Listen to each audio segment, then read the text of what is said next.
Eons ago, during the age of the Magi, the world was something other. Magic is all that there was and all that was needed. Legend states that a cataclysmic event brought a great frozen age to the world of Lacrin, and soon after, a new era dawned. Though they say the ancient magics of the Magi still lie buried and lost, scattered around the world, lying in wait for those with the courage to wield it to discover. Welcome to the world of Lacrin and the continent of Thelmecia. Noble knights, roaming orcs, mischievous goblins, and idyllic wondrous lands, just waiting to be explored. Now, a new peril aspires to plunge Thelmecia into despair once more, but not before a few unheard-of heroes take their chance at triumph. Welcome to Tablestory, Darkfire.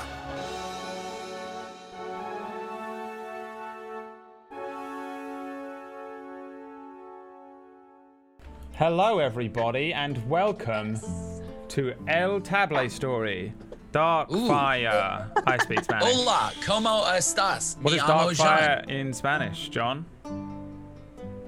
Blanco. Blanco Frio. Diablo. No, Frio's cold. Correct. Yeah, Blanco Diablo. Blanco Diablo. El Tablo Story, Blanco Diablo, featuring El Tigre. Himself. Keep going.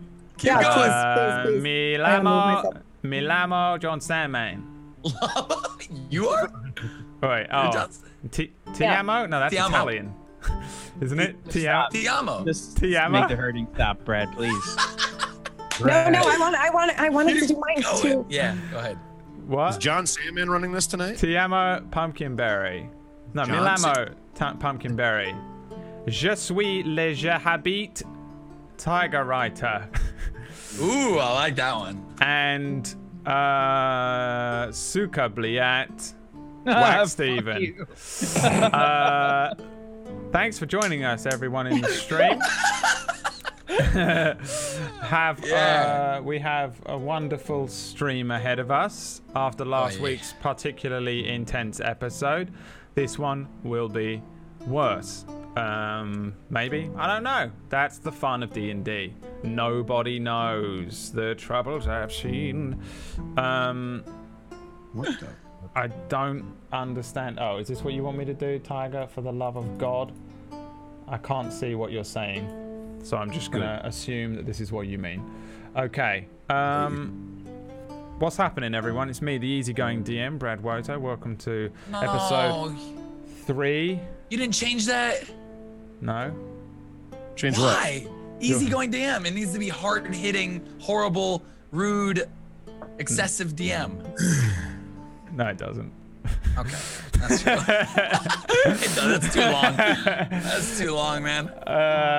Welcome to the stream. This is episode 3 of a homebrew campaign, D&D 5e, because I can't run nothing else, because my brain is far too soft for such things as holding rules for more than one system in it. I can barely remember how to spell my own name.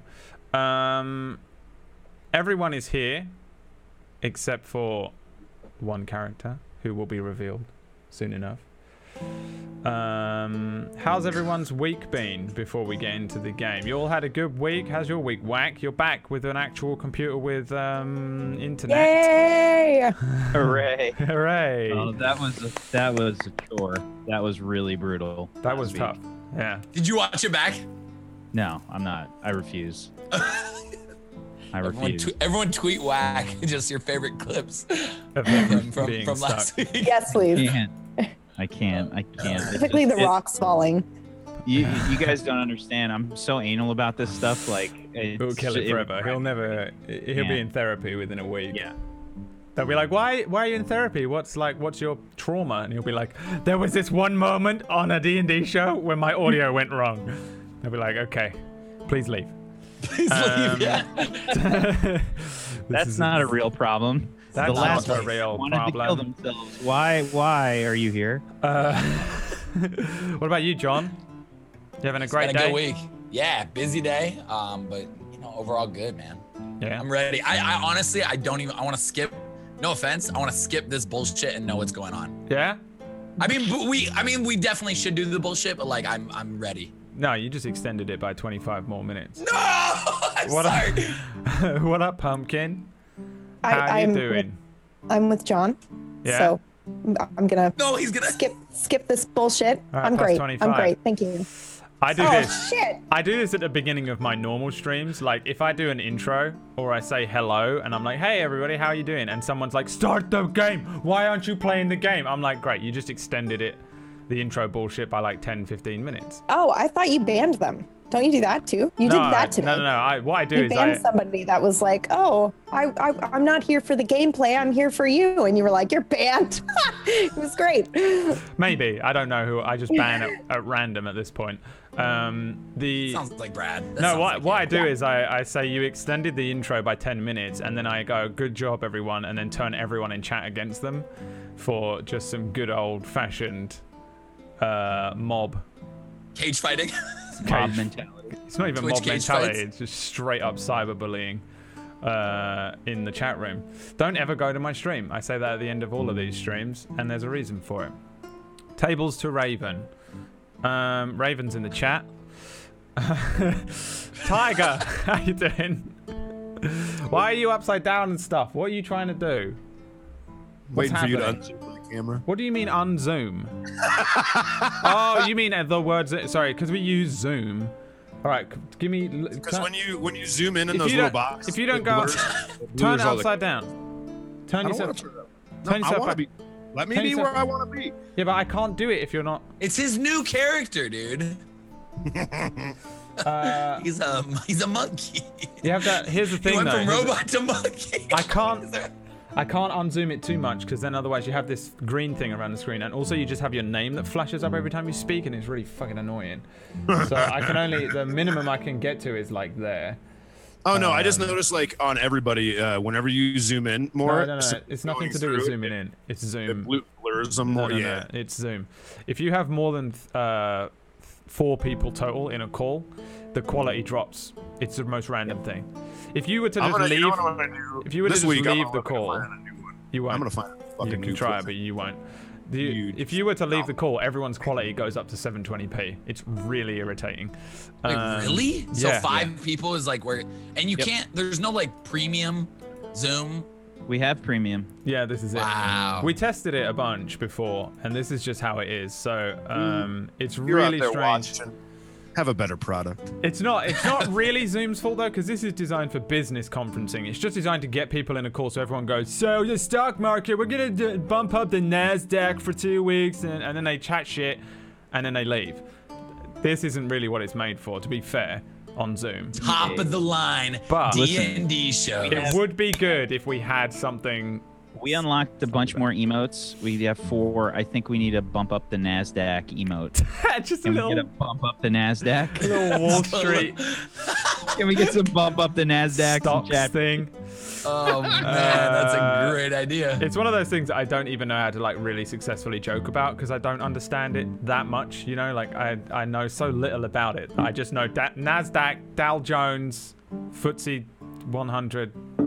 That's it, I'm done. Wall Street, the words Wall Street. I haven't even seen the movie Wall Street. Should we just play D&D? I liked footsie. Let's go, man. Let's go, dude. Please don't the extend thing. any more time. I don't care You about don't want to talk about FTSE or stocks? NASDAQ. You don't want to talk about fucking stocks? Brad, You're doing what I do on my stream. Brad, can I ask you a question before we start? No. Okay. Yeah, you can. What's the most recent stock you've invested in? Let's have I've this never invested in a stock in my life. You've never invested in a stock in your life? Okay, well maybe we could start this conversation in the show by talking about what stocks you should invest in. I don't know if I've got the money to invest in anything. Why would you barely do got- this to us, I Tiger? barely have the money to invest in like my own lunch. I trusted You you. more than anyone, Tiger, should want to go. Like, I think me more than anyone should be the person that doesn't want to go. Yeah, Tiger's scared because he doesn't know how to. He hasn't sorted out his new voice yet. For his new character, Bobby the backup bard. 20. We already have an I'm telling you, it would be great. He already has an emote in the chat for him. Yeah, Like, look it's at true. this. 20's in the chat. All right, Dude, let's 20's in the chat. let's play some D&D, boy. My longest D&D boy ever. So, last time on Tablestory's Darkfire, the gang here entered the town of Drit, and it exploded in a huge sort of like wave of purple fire, mistakenly labeled Darkfire by Wax Steven. You fool, don't you see? I expected such a thing. Didn't really. I had to very quickly change it. No, I didn't. The purple fire destroyed the town. It was kind of like it had been hit by like a nuke or something. It's just magical fire exploded basically every building, burnt most of the citizens. These guys miraculously survived. Easygoing DM. Underneath the cart that they were traveling in, they pushed the cart over and they noticed that there were a bunch of bandits that Drift and I think Rin very quickly recognized as the Company of Masks, which are a sort of very militant group of bandits that are moving around, pretty famously destroyed some nearby villages and towns recently. They were moving through the city and killing the survivors. The 4 of them were set upon by 8 bandits, and they did their best, but I would say safely you guys were defeated in that situation. Oh, yeah. In terms of mechanically, 19 was killed. He failed his death saves. Drift and Iridir were unconscious, and just in the nick of time, Rin, God, I still don't know your names, this is bad. Rin managed to drag the 3 of them with an unseen servant in tow through a magical gate, a portal that kind of appeared in town. Something spoke through the gate towards Rin, and she dragged their unconscious bodies into whatever was beyond. And that's where we're going to pick up today's session. You guys ready to begin episode 3? Yes. I literally blocked D&D from my mind after last week's episode. Oh, damn. Let's go, baby. Oh, God. So, Rin, my high elf monk, you drag these bodies through. I think you have Iridir and Drift in tow, just with the last ounces of energy, the coughing under the smoke of the burning city behind you. You drag them through the portal, and you find yourself in another relatively hot place. You're in a room of black stone walls and red stone floors. There are no windows. There are several sort of pools of liquid fire that light and heat the room, though kind of relatively dimly. The shadows in the corners and behind the pillars that you see about you are very dark. There's lots of dark corners. It's very difficult to make out what this room is, but it looks relatively similar to maybe a temple or a throne room almost. The way that the room is built, there are several layers that lead up to a central section at the end, but there isn't a throne here. There is, directly in front of you, as you are sat where, if you were to imagine where a throne would be in this room, maybe 20 feet up in the air, there is a huge pool of this sort of fire. It's liquid fire. It's not quite like lava, but I guess that's pretty similar to what we would expect it to be. It's kind of like Did just you this. say it's a dark fire? No, it's normal. All the fire in this room is like orangey yellow. It's like your traditional fire. It's kind of like a bubbling, rolling fire. She had to mute herself but because she's laughing out loud, and now she's muted. It looks more like orange water, I guess, as opposed to like lava.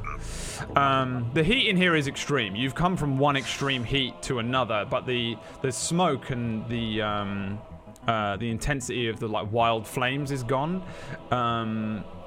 There is no smoke. It's just a hot, maybe underground room is what you would probably guess at first. Suddenly, the pool of fire begins to move in front of you. It bubbles a little too crazily. The gate, the portal that is kind of glowing purple, and you can see this town of Drit, closes swiftly. The two unconscious bodies on the ground next to you, they look okay.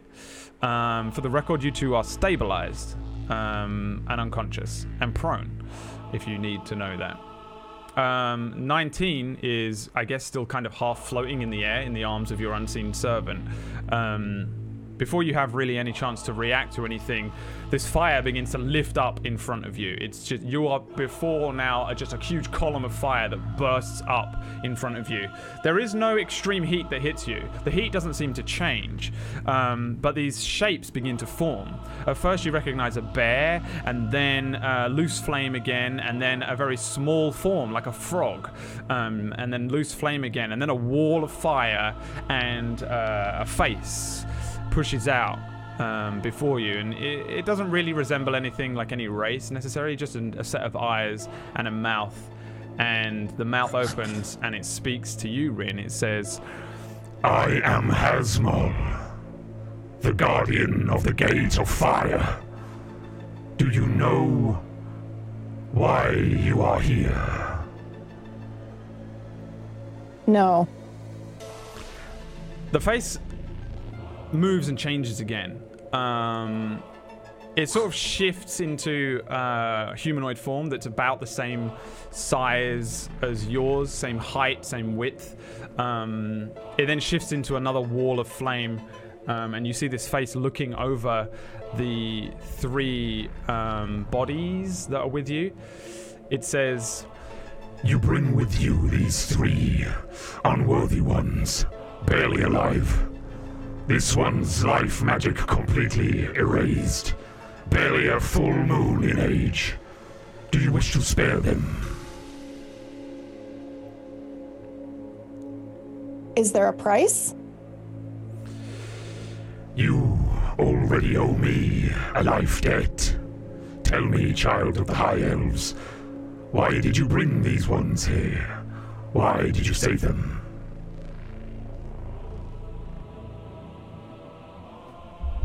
I figured they may prove useful. Yes. These two will be fine. I embrace them into my service with you. But this one... And the flames shift again in front of you. They don't move like outside of the pool of fire kind of thing, but you see that it shifts and sort of forms a kind of torrent of flame.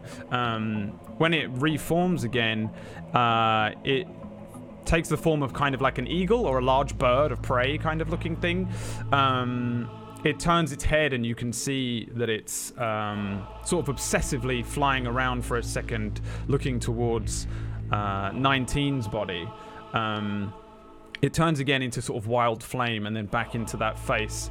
While its face is looking at 19, it turns to you again and says, What a twisted use of ancient magic you have crafted. Clever, yet rudimentary. You cannot possibly be the one to have crafted him. Tell me, who made this? When? How? Why? I don't know who made the specific one, but he is aware. He's not just magic. Wake him and you'll see. There is no magic left in this one.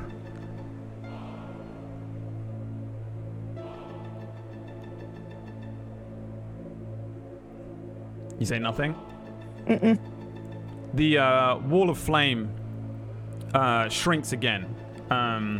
It takes on a couple of different forms, some of them that you wouldn't recognize. They're just kind of odd shapes. One of them is just kind of like a perfect sphere. One of them a rabbit. The next one a sort of demonic looking beastly shape with spikes and horns. and then loose flame again before it reforms into that kind of humanoid shape. It looks very similar to you. It's not like a copy, but it's just, again, it's very loose flame and quite hard to make out.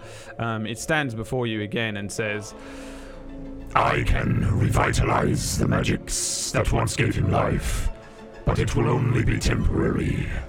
Where once he had close to immortality, he will live only to serve his pursuit. When one is granted a pursuit, should they falter on their path, should they perish, they are able to cling only for a moment, a brief flicker to a second life. To complete my singular quest, his bargain with me will come at a cost. He will be weaker than before. Do you wish for me to return him to you?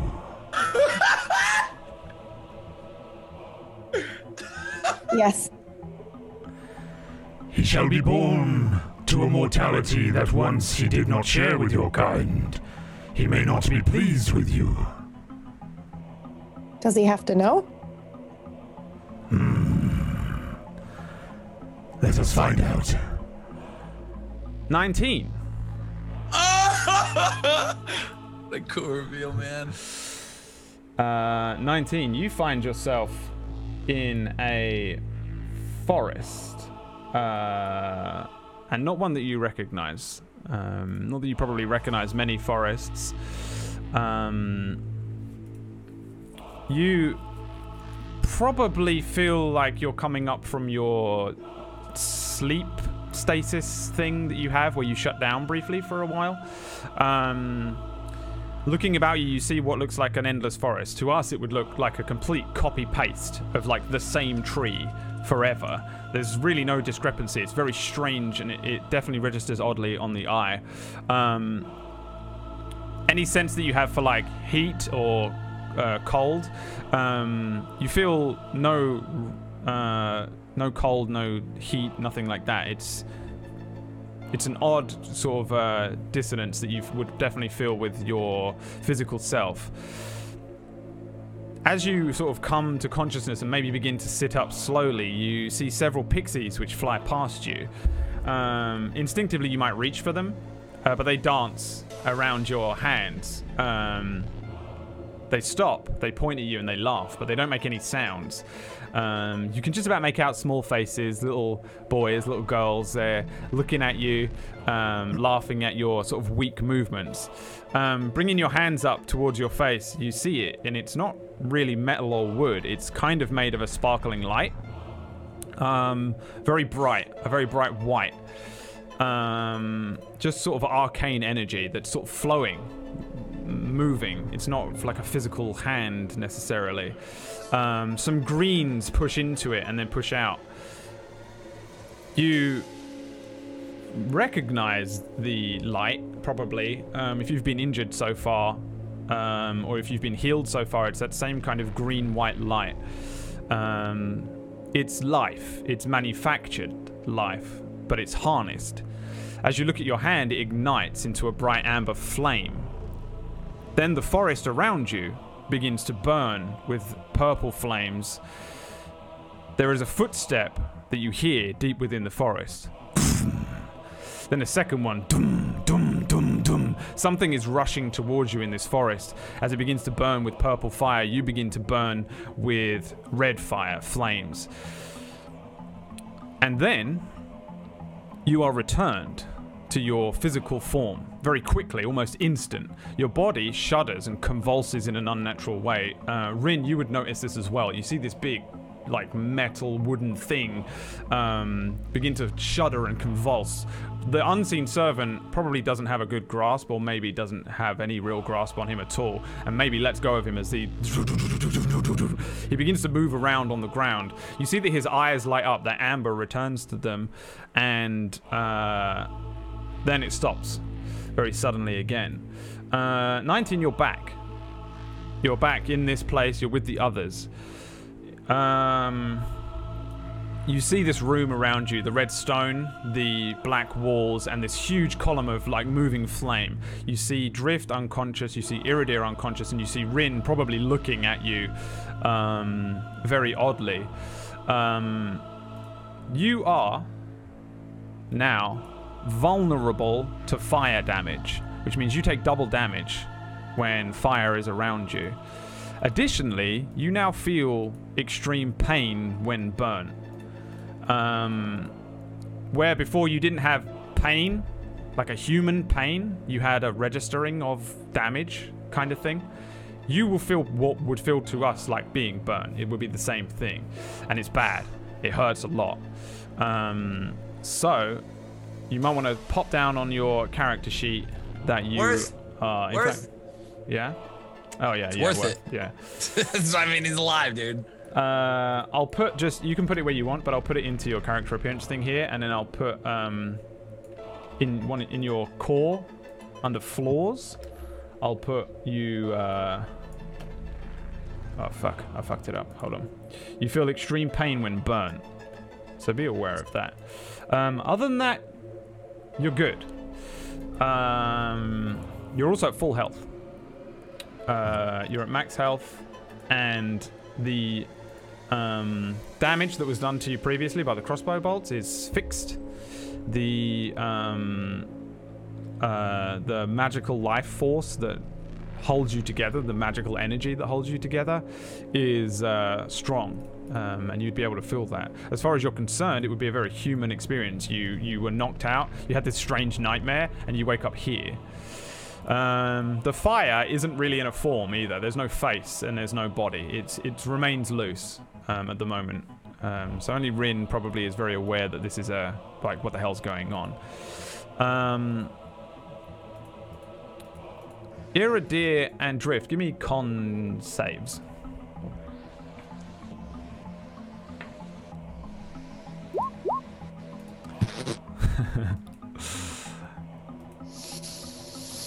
That would be a 3 from Iridir. Oh, jeez. Drift? You getting there? He's muted. You're muted. Yeah. Oh my god, I'm muted. Hey guys. Wait, have you heard anything I've said over the past 10 minutes? I don't think so. No. I've been so into this. All right. Just the Constitution, right? Yes, please, save. On save. I don't think it's different for you, though. Right. Ah, that's not the right one. I don't know if it's different, though. Do you have a +2? You probably don't have a con proficiency as a warlock. I can't remember what you get. Am I not able to find it?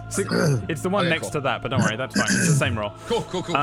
So a 16 for Drift. Drift, you, in the clanking and the noise and the craziness of the convulsions of this huge Warforged body moving around on the ground, you wake up. You sort of, again, you're 1 HP. You are 1 HP. You're not healed or anything. Neither are you, Rin. Neither are you, Iridir. Okay. You are fucked up in whatever way you were fucked up. I can't remember exactly.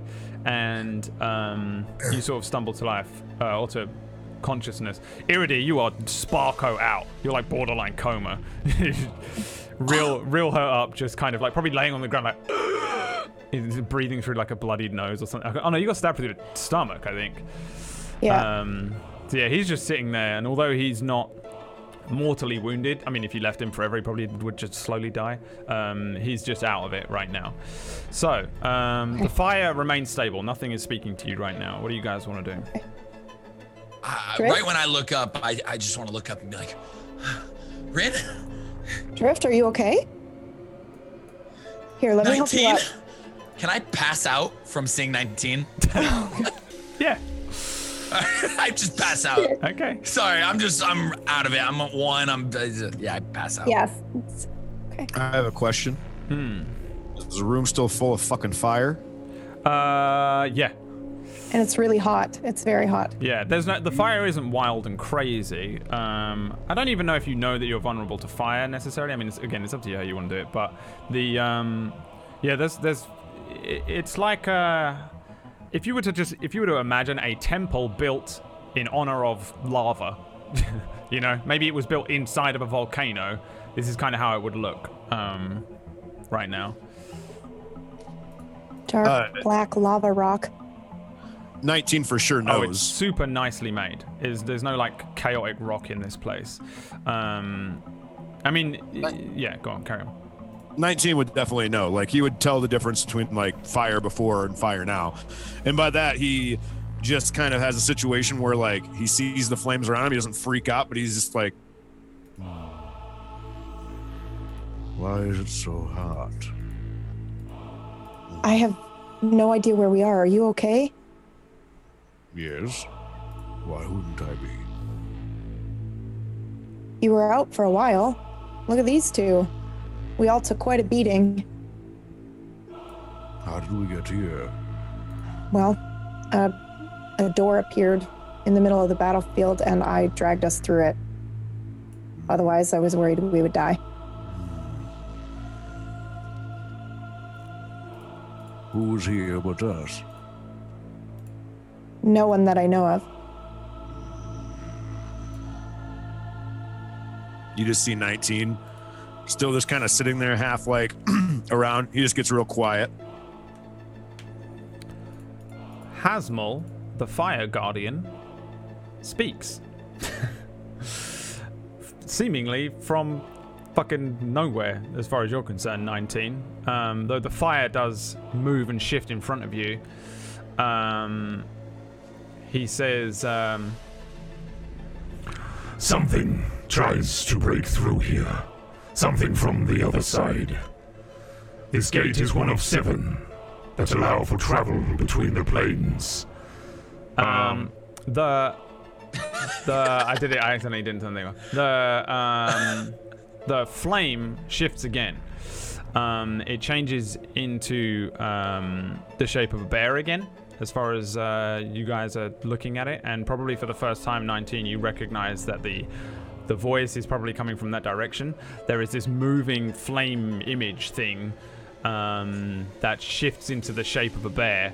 It sits there looking at you. Its mouth doesn't move cartoonishly or anything. It's just sat there on what looks like a giant pool of lava. And it continues. It says, created long ago by those that you refer to as the ancient Magi. They placed me here also to guard the gate, and that is precisely what I aim to do. You are now bound to me. Your wrists, look upon them.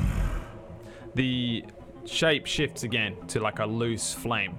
Each of you, including the 2 unconscious on the ground, have a bracer on your wrist now.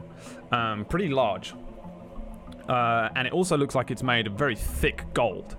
Though it feels as light as cloth. You can feel it, and it looks like it should be damn heavy, but you can move very easily around. There is lots of very smallly written runic scripture, which is inscribed along the bracer, just everywhere, all across it. Glyphs and strange scratchings and writings. The gold itself quite nicely shines in the firelight, and there are 3 recesses, I guess on what would be the top side of the bracer, though you could twist it around, where gems might fit. There's 2 smaller recesses below a much larger one. When the bracers appear on your hands, unconscious to, conscious to, you see them, their arms lift up and they unconsciously are brought upwards to a sort of standing position. Give me another couple of con checks. Myself included. Yeah, you too. Just the unconscious too, sorry. 11. 12. Both of you feel like a burning sensation on your toes. There is inside your boot, like somebody is lighting a match underneath your toes. And both of you very sharply come to consciousness. Iridir probably a little more groggy than Drift. As soon as you wake up, the burning sensation stops, but you are about an inch off the ground and being held by your arm up by an invisible force. It doesn't stop. As soon as you wake up, you are just held there. What's happening? Calm down. Eero. Nothing's burning me! I slap him. I slap him across the face. Eero, wake up. Wake up. You are fine. You're not on fire. What's happening? I don't know, but we need Why to is pay my arm attention. up here? You guys are both still stuck. Okay. Here's what happens. Is that the ground? Eero! I swear on my life, Eero, I need you to shut up and listen to me right now. We were on the battlefield and a door opened and everyone was unconscious and I had to make a decision. So I took us through the door and it appears as though I may have sold us into some form of slavery.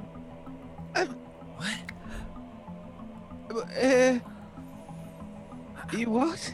I had to make a choice. It was either that or death, and I thought this was the better option. So let's just listen to what he has to say, okay? What? Who has If to you- say? Well, The I'd like to move and just gesture to the flame. the flames. I'm concentrating on Rin, and then I do this. The flames buffet again. They light the room briefly as they form once again that very large sort of face, 2 eyes and a mouth almost. He says again, I am Hasmol, the guardian of the gate of fire and flame. You are bound to me. Is the fire talking to us right now? Or am I just delirious? it is. I think the fire's talking to us. It says, I witnessed a mark upon the one that burned the town with purple fire. It is a rune of immeasurable power. There are several sites on this island that house the power of these runes. The closest site is now home to many of your kind. Rose Guard. The rune of Nightstorm is housed there. Perhaps you can begin your investigations there. I have bestowed upon you a pursuit. The mortals who work for this bidding will be granted great power should you complete it. the Great power. the two of you which are held up are let go and you drop sharply an inch. The bracer on you very obviously heavy stops being heavy, but inside the largest of the three sort of slots, a large, very white-looking diamond appears. It shines immediately, filling at exactly the same time all four of your braces. The Hasmol, the Fire Guardian, speaks again, or continues to speak really while this is happening. Whatever is trying to break through has an acute knowledge of this gate. It requires a lot of power to even come as far as it has. If it were to break through to the mortal realm, I have no doubt it would crush me and cause unlimited chaos for your kind. Your pursuit, this quest, must be completed by order of the Magi themselves, punishable by exile from the mortal plane. Your pursuit is to stop whatever is trying to cross over into your realm via this gate without warrant.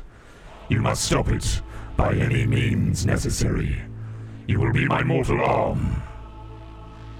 To complete this pursuit will not only stop an inevitable time of dread, but you will be granted a life filled with whatever you desire. Peace, joy, riches. I care not.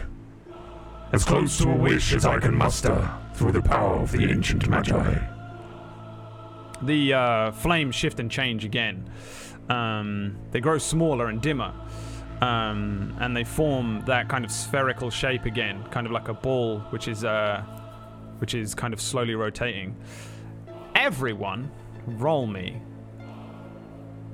2 d20s, just 2 flat d20s, please.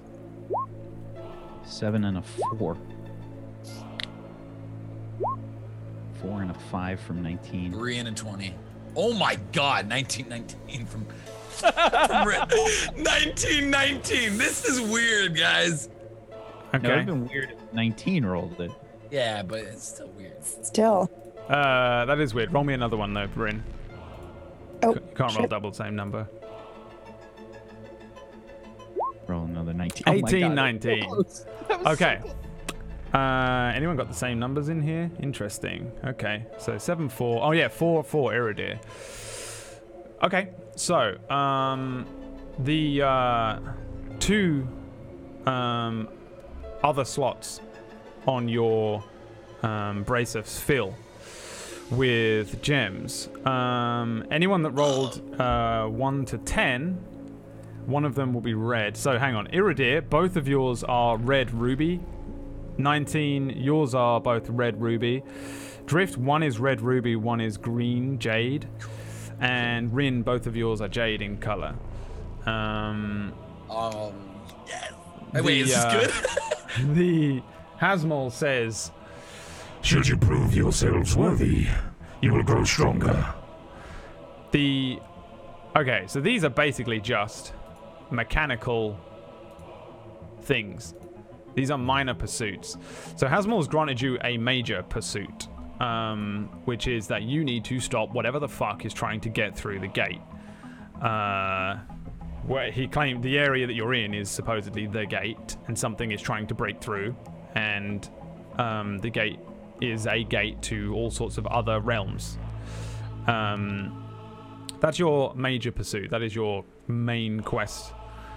You also have 2 minor pursuits, and I'll just go through them as they're rolled. So Iridir, you rolled a 7.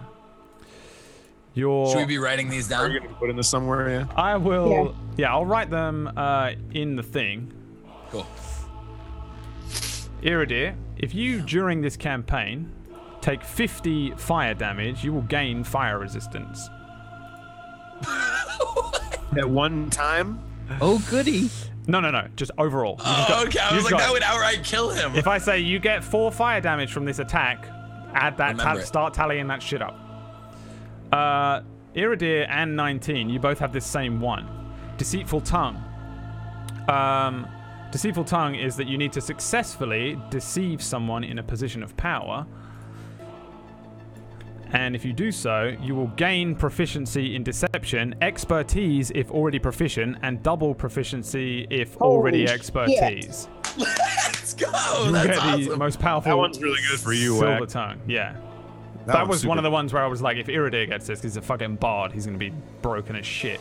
But that's what it is. Is what it is. So they have to deceive someone who's royal or a higher power or something like that? What'd you say? Successfully deceive someone in a position of power. So again, we'll have Power. to, we'll judge some of these. Some of these are a little wishy-washy. We'll break it down. The next one is Drift. You rolled a 20. Yeah.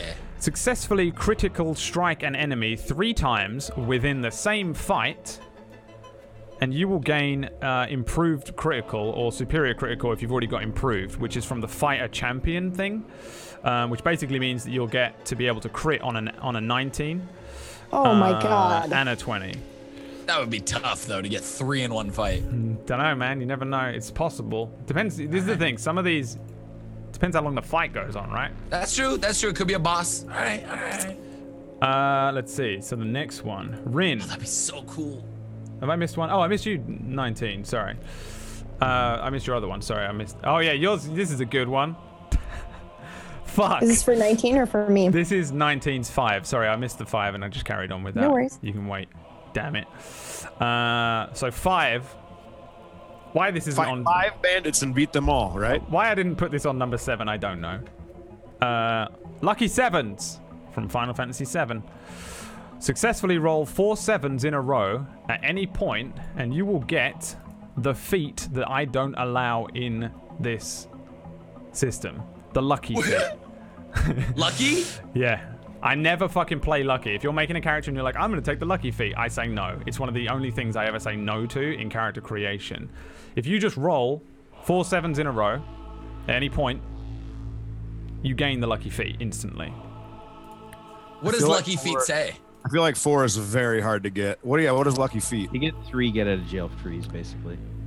Yeah. Look it up. Just type lucky feat 5e. Whoa. And give it a look. So, who else have I missed? So, Drift, you got the 3. Sorry, yeah, what's the 3? I was discombobulated. Please tell me it's OP. I want you to look like, oh my god, Dawn. Yours oh my is, god. Yours is weirdly different. Weirdly the same. It's the counterpart to Deceitful Tongue, Silver Tongue. Successfully talk down a rampaging enemy, and you'll gain proficiency in persuasion, expertise if already proficient, and double proficiency if already expertise. As a warlock, that is probably also going to be a lot easier for you to do than some of the others. Cool. Real quick, lucky feet must be broken because every single Google thing doesn't come up with what it is. It says, is this broken? This is a Reddit thread. Is this broken? Hipsters and drag. Like, none of these links tell me what the fuck it is. It says... you should be able to type it in the actual... You have 3 luck points. Whenever you make an attack roll, an ability check, or saving throw, you can spend 1 luck point to roll an additional d20. You can choose to spend 1 of your luck points after you roll the die, but before the outcome is determined. You like choose which of the d20s is used for the attack roll, ability check, or saving throw. Yeah. That's and what do you get it back on, like a long rest or something? You get it on something. I can't remember. I don't have it here, so I don't know. That's crazy. Yeah, long rest, you get it back. You get lucky. Your lucky 7s, Tiger. Add 4 natural 7s. So it's the number which you roll, and then your modifier after it doesn't count. So the big number. So if you roll a d. Still hard. It's still a 7, yeah. It has to be a natural 7. Can I try red? No, because you're going to ruin this thing that I'm Watch, probably going to happen today. Okay, so then... okay, so I fucked that up a little bit, but I didn't. Okay, so Rin, on a 19... Yours are quite interesting. Let's see. Okay, so on a 19... If you complete a charitable quest for someone of your race, which is a high elf... I think, yeah, specifically a high elf, not just a normal elf. You will gain an additional racial feat, which is, let me just, I've got the page in here. It's Xanathar's page 74. Your racial feat is very specific. So Xanathar's has these extra racial feats that you can have, and they're kind of cool extra things. You will just unlock that within yourself if you complete a charitable quest for someone. If you basically meet a high elf and then you do a quest for them and don't receive a reward for it, just do it off your own back. That's how that unlocks. And then the last one on an 18, this one is like just straight up a move. If you push a hostile creature to its death, you get the... Now we're talking. You get the move All Might. Once per day, when you hit a creature with your weapon, you can choose to deal an extra 2d8 force damage to the target, and the target must also make a DC 18 strength check or be pushed up to 30 feet away from you. You get Holy crap! You get this one-time massive smack. So I have a minor pursuit of rinning someone off a cliff. You have a minor pursuit of rinning someone off a cliff. Yeah, it's really probably not going to be too difficult for you to do. That's perfect. So, the minor pursuits table was made by me, but also I had some help from Zakoticus and Noodle Leith. Thank you very much. This was one of those things that was just beyond me. There was a point where I was like, this has taken me 3 weeks and I need like 7 more. And they helped me out with it.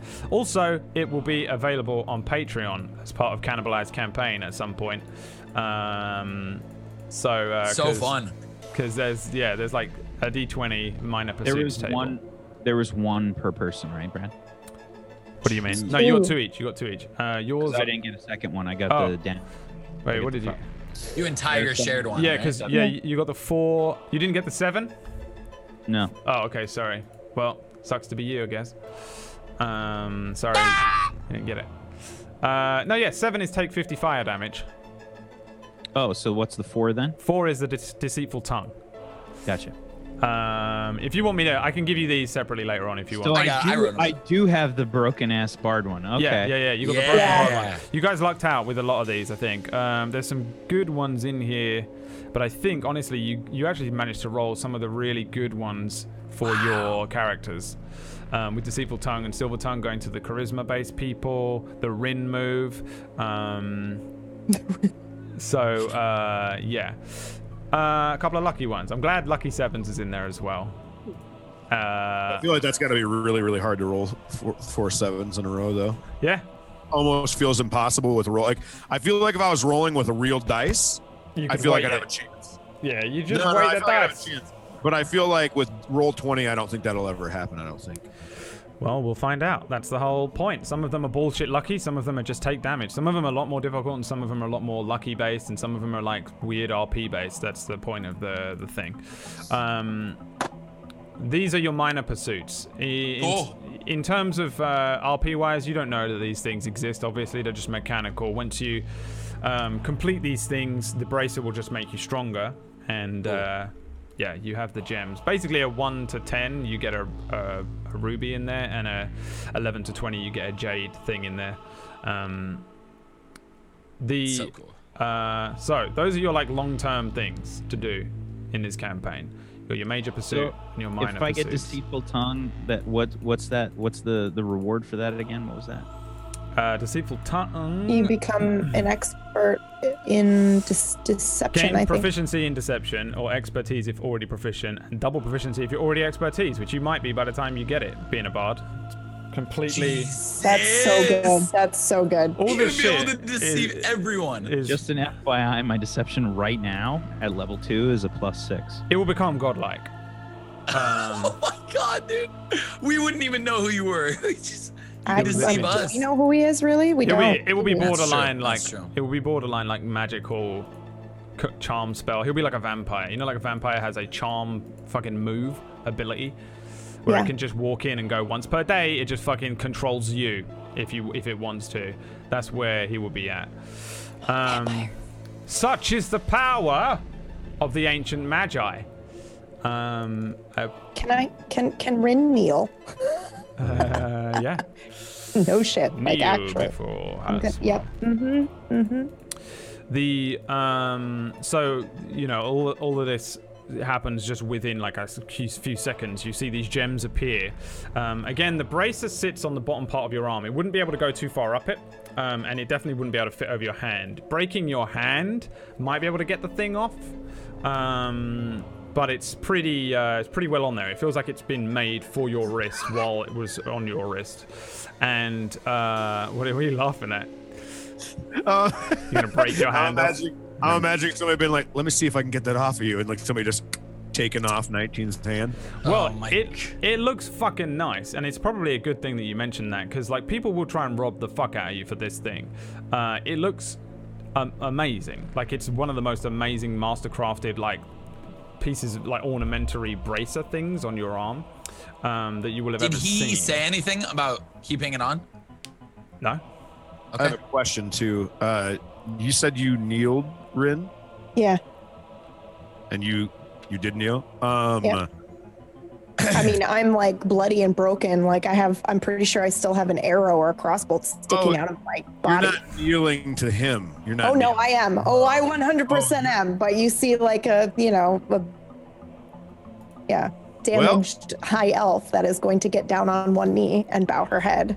You see 19 copy the exact same thing Rin does. Okay. Can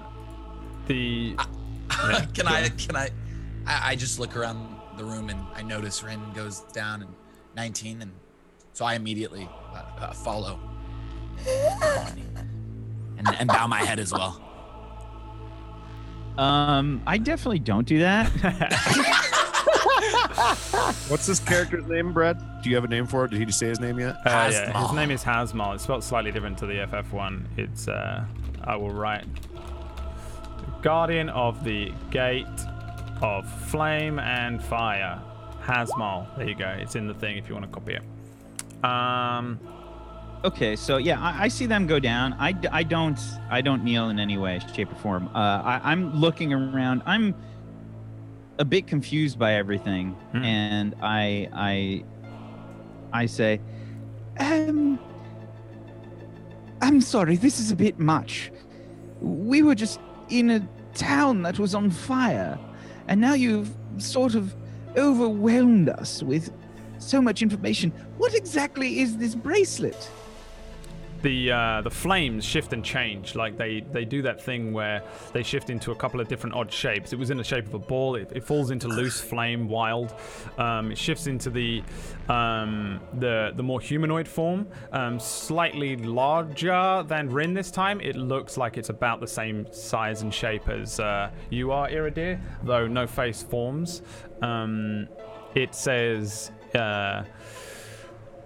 My apologies, especially to those who have just recently freed themselves of bondage.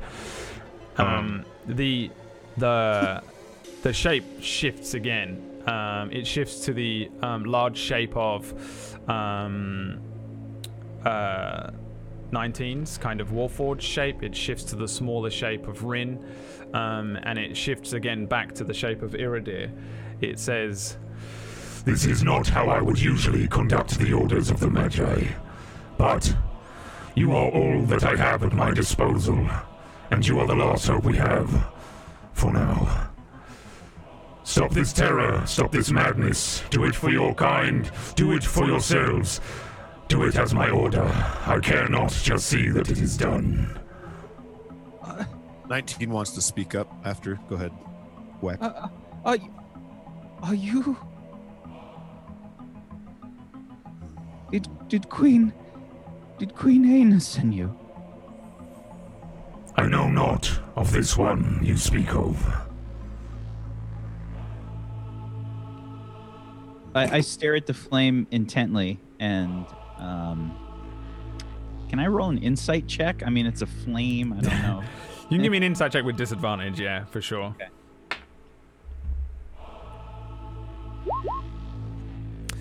It's a fucking flame with a voice coming out of it. It's almost impossible to tell inflection in this thing's voice. It's probably speaking even more alienly than I am able to muster as just me being a fucking human with a normal brain. It's probably got a little weirdness going on. Its voice is probably very strange and alien. Some of the words it's speaking in might not even exist. It might just say things that you're just like, that's not a word, and then it carries on kind of thing.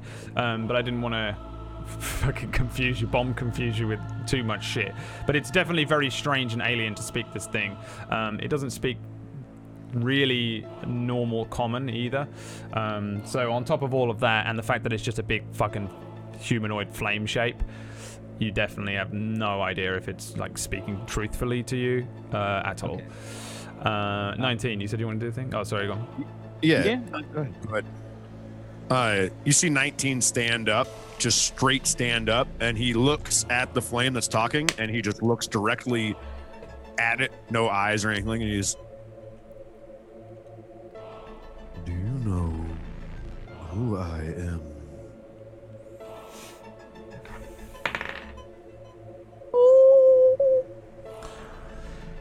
You are an aberration of magic, twisted and formed into harnessed life. Your name matters not to me. Who you are matters not to me outside of the orders of the Magi. Its shape shifts while it's speaking as well. Probably just back to that. Yeah, probably just back to the face that's in the wall of flame. Probably looks a bit like fucking Zordon from Power Rangers or something, you know? Yeah. I ask you because I do not know. He just kind of stares at the fire and just kind of, in like almost like a longingly, like just really trying to understand kind of situation. Then there is much for you to learn. Excuse me? Will you show The face shifts into like that wild flame again. Drift speaks up. Sorry, do you know who I am? Born of demon blood, I see. That is all I know of you. That's awesome. The shape shifts again to that kind of warforged shape. Very large, probably a little larger than 19 in shape. It says, You were born of magic, long before your time. Something harnessed by someone with great power, great knowledge, and great strength, no doubt. Do you know who? I know not anything that you mortals do.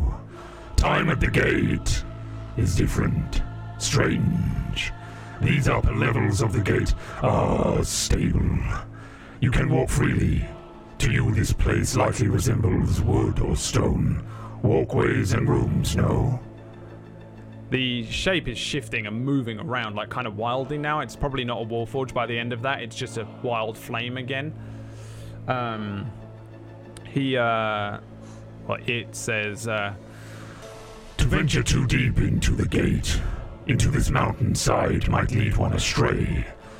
You might find that you are no longer corporeal, and that won't do. You must remain a physical one, do you understand? You are to be my agents here and beyond. What you are, where you come from, matters not to me. Just see that the gate still stands, and that what breaks through does not. the light begins to like dim a little bit as it starts to shrink. Question.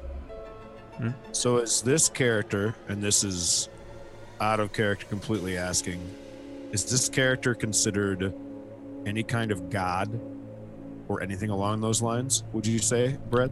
You may give me a history check with disadvantage to see if at any point in your last month you've come across anything called Hasmol, the guardian of the Gate of Fire. Everyone can do that if you want, if you're interested. That's great. Yeah. I'm asking, that reason's great, but I'm also asking you out of character for canon because of my character being a cleric and not believing in gods and such so far, and not really knowing them. Yeah, And a 7, so I got a 7. You can roll a religion if you want.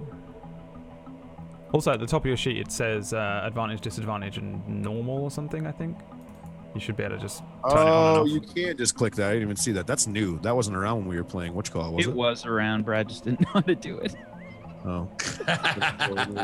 Was it? I don't know. Maybe I didn't. I really am not very good with Roll20, honestly. I wish I could teleport you via gate spell to my house and we just do it here. That would be so cool. Yeah. I'm gonna have him speak up again to the flame. So hang on. He didn't realize anything. He did 4 on the religion check. 4 on the religion. Drift got an 11, 19. You can still take the history as well.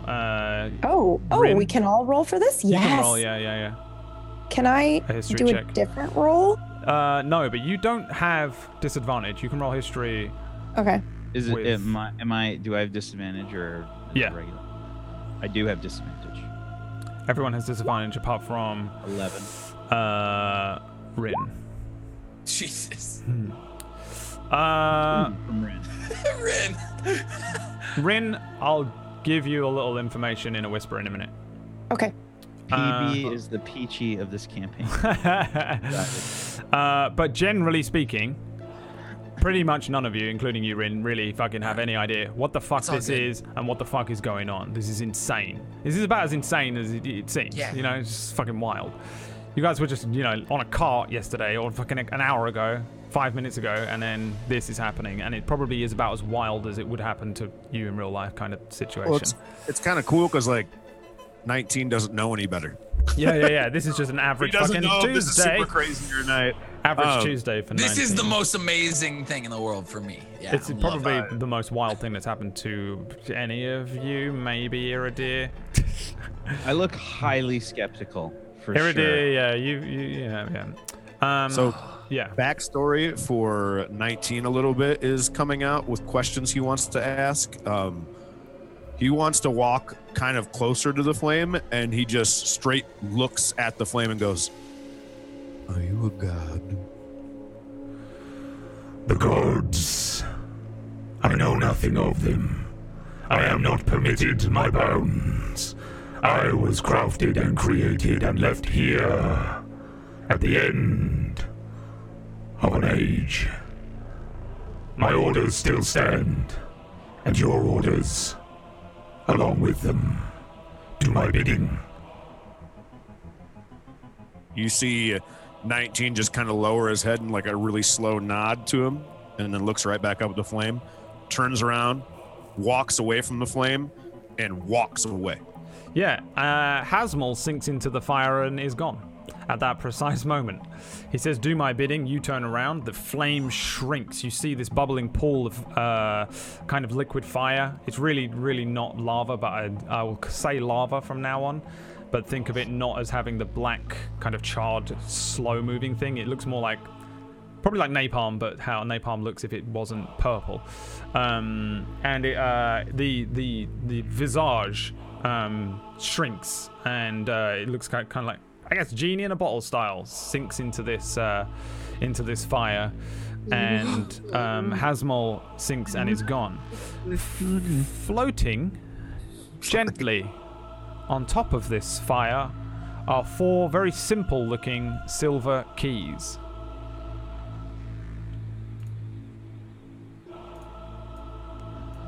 You guys see that? I'm gonna look up from my kneeling position. What are all of you doing? Looks like a key.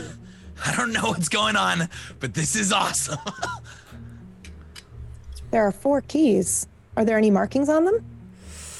No, very simple looking. Just the most basic looking keys. A circle on one end, and then like 2, whatever they're called, teeth on the end of the key. Basic looking, like, yeah. 19's looking away from the group. He's like probably like 10 feet behind everybody, just kind of looking the opposite direction. And really softly, he just kind of mumbles, "Could have done better." And that's all you hear, real softly. Can I hear that? Yeah, what did he say?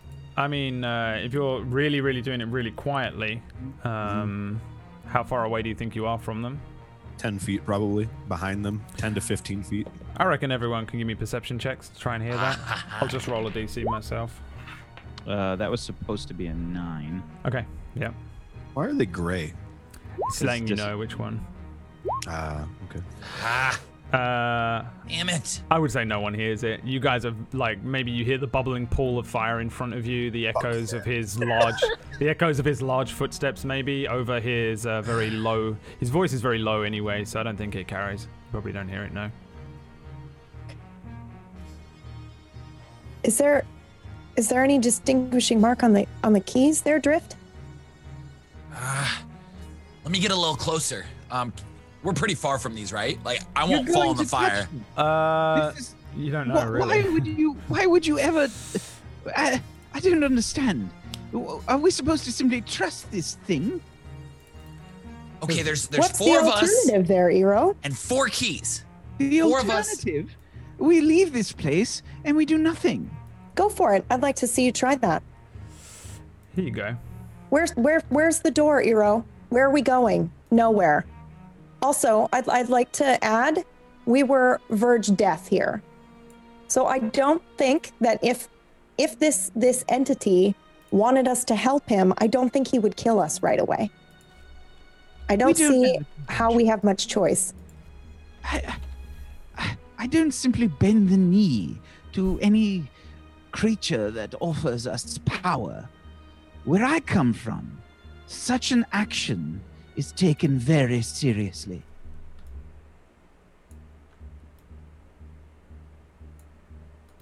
You're muted, John. Maybe you shouldn't. Maybe you shouldn't think of it as just bending the knee. We're just more. Are you questioning me? Well, absolutely. I'm not. 19 is walking. You're questioning my devotion. You think I take a knee lightly? Well, I don't really know you. All I can say is that I won't simply bend the knee to some creature that I just met.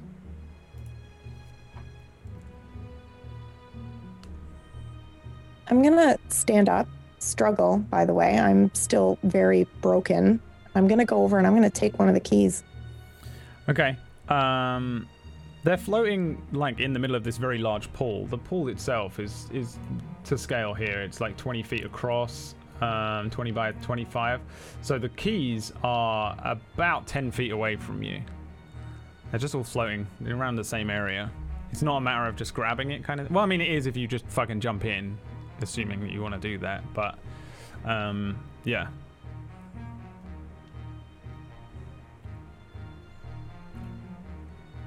I don't think I can just jump in. I can barely like walk. All right, I'll get closer so that I can look at them, I guess. I won't jump in. Yeah, they look pretty just simple. They're weirdly floating on this fire. They're not sinking at all. It looks like they probably should. But they're just sitting there, floating. Yeah, I start to look around. Yeah, are there any doors or anything? Okay. Any other gates? So, the room that you're in generally, 19 has wandered off, but I'll give you a little bit more detail of what you're looking at in this place. First of all, this place is uncomfortably hot. It's so hot that you probably wouldn't be able to stay here forever. Eventually, it would just dry you out with not enough water and stuff. It'd be like being in the desert. You'd just die. Dehydrate and die. But it's not so uncomfortably hot that you're not like about to set fire, but it's too hot. Definitely too hot. Don't touch 19. Don't touch him. Oh God! I was thinking about that. I actually did, because when he stood up, I was like, "Oh, I'll just hold on to him and help myself stand up." Bet no. Nope. There Don't do that. There are these pools of liquid fire that there's areas where it moves along in kind of a line, kind of like a canal, like a very small canal. They're about 5 foot down, but they light upwards. They're pretty small. They're only about 2 feet across, but if you jumped into it, then you don't know what's going on. There are also just these slightly larger pools, like the one in front of you, which are higher up. They're only about 2 feet off the ground, but they kind of look like a fountain. What are those things called where you just see a pool of water in somewhere nice? I clearly don't live anywhere nice because I don't know what they're called. But they're like 2 foot pools, and they're just scattered around. Some of them are embedded in the wall, like the one in front of you, a very large one, and smaller ones. There are also circular ones, like the one 19 is in front of currently. Ponds. It's not a pond, because it kind of looks man-made. There are areas here that do have like wells, more like a pond, with like bubbling fire in, but there isn't any in your direct vicinity. Standing too close to these things is definitely hot. Where Hasmol was flaming and going crazy, the flames were not burning you and weren't increasing the heat at all when you were near him. Getting closer to this pool, you can feel it. It's definitely fucking hot. It would be like standing next to a big pool of lava, and will almost definitely lead to a burn. Okay. I should also note that the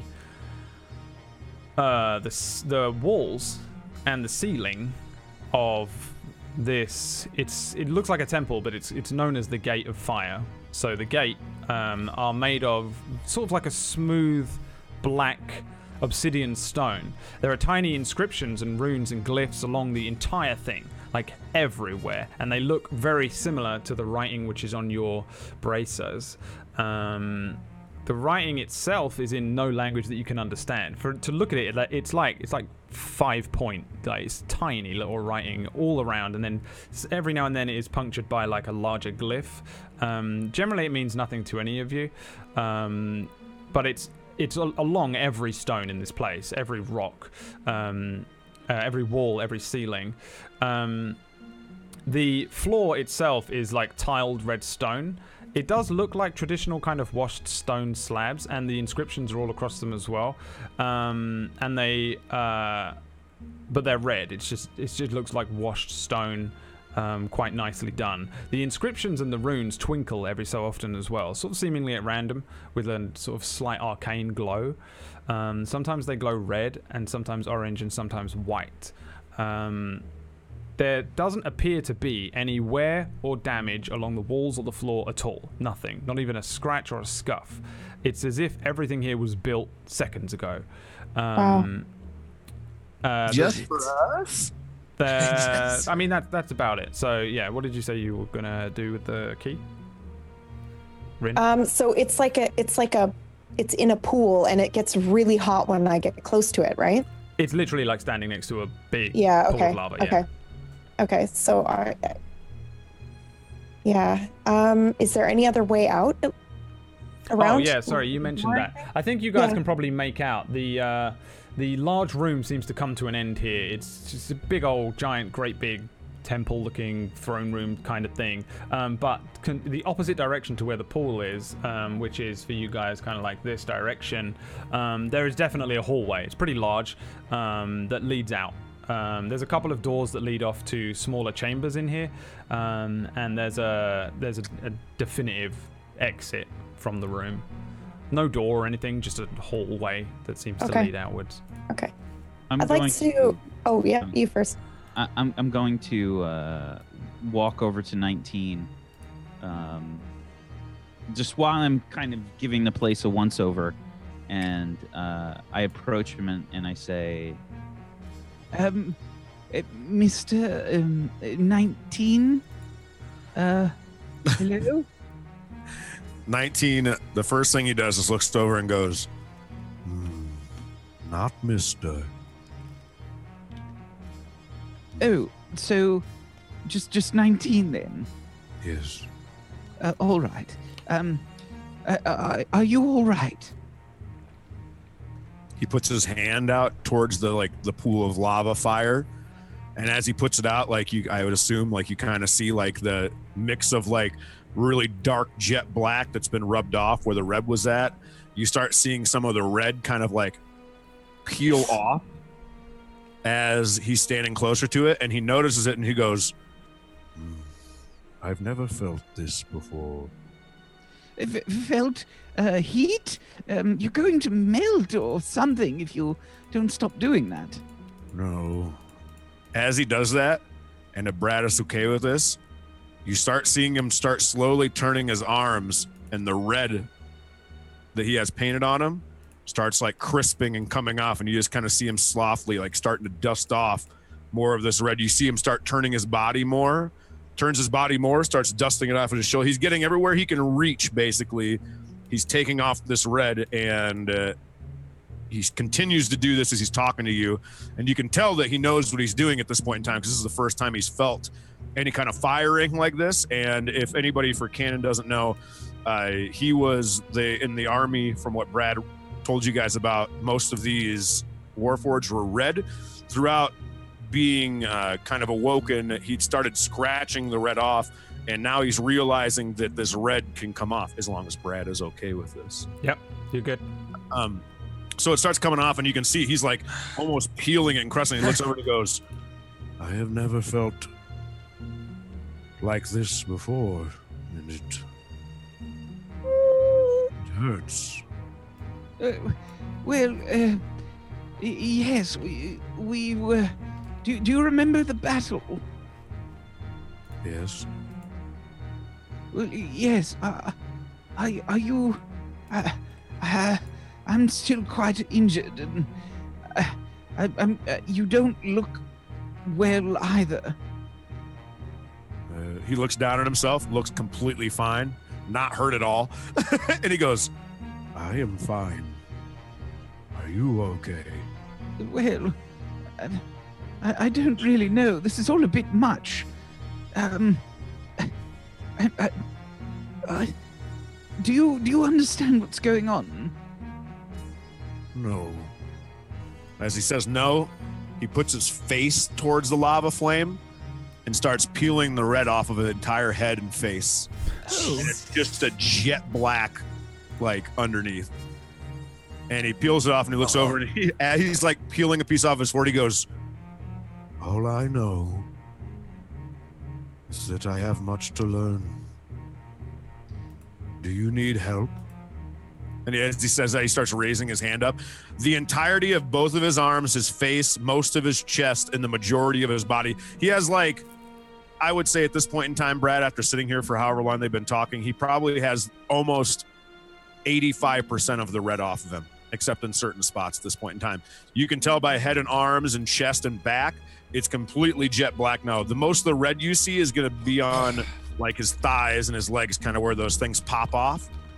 As you see him kind of raise his hand to you, you kind of see like a glow kind of come around his hand, and he goes, come here. Well, it depends on what kind of help you mean. And I'm just kind of like a bit wary because I don't really... last time I saw him, he was wielding a sword, and now his hand is glowing, and I don't know what's going on. I said, what are you doing? You see on his side of his hip, you see where his hand's glowing. You also see the gem on the side of his hip start glowing. And then like a little beam comes out to both, and it starts kind of going back and forth like a gold kind of presence. And he goes, do you need to feel better? Well, I suppose. I mean, everyone As soon as he says, I suppose, the beam just hits him in the chest. Whether it knocks him over is up to Eero, but it healing words him. Oh. Thank you. All right, give me the HP roll. Tiger. 4. Jesus. Do you feel your wound in your stomach probably like knits closed somewhat. Your clothes are still just fucked been like though. holding my intestines. Your clothes are horrible and ragged and fucked, all of you. Your clothes are shit, and I want you to keep an eye on that kind of stuff, because I want to keep an eye on that kind of stuff. Like if you show up at a town and you look like you're covered in soot and blood, people are not going to trust you for shit when you just walk up to them, even with the fucking super deceitful tongue. So just keep an eye on, or remember somewhat, the state that you're in, if you can. 19 looks at Eero after he heals him. Go ahead. Thank you. That does feel quite better. I appreciate it. Eero, dear. Yes, that's my name. Yes. Yes. Where are you from? Well, it's a bit of a long story. Perhaps, maybe we can find a way out of here first. I saw, I believe her name was Rin, and that drift fellow, they were, after they bent the knee, they were staring at some strange keys. I don't really know what's going on here, but I have to say that I don't exactly trust this creature. He says trust, and 19's eyes widen up a little bit and goes, who do you trust?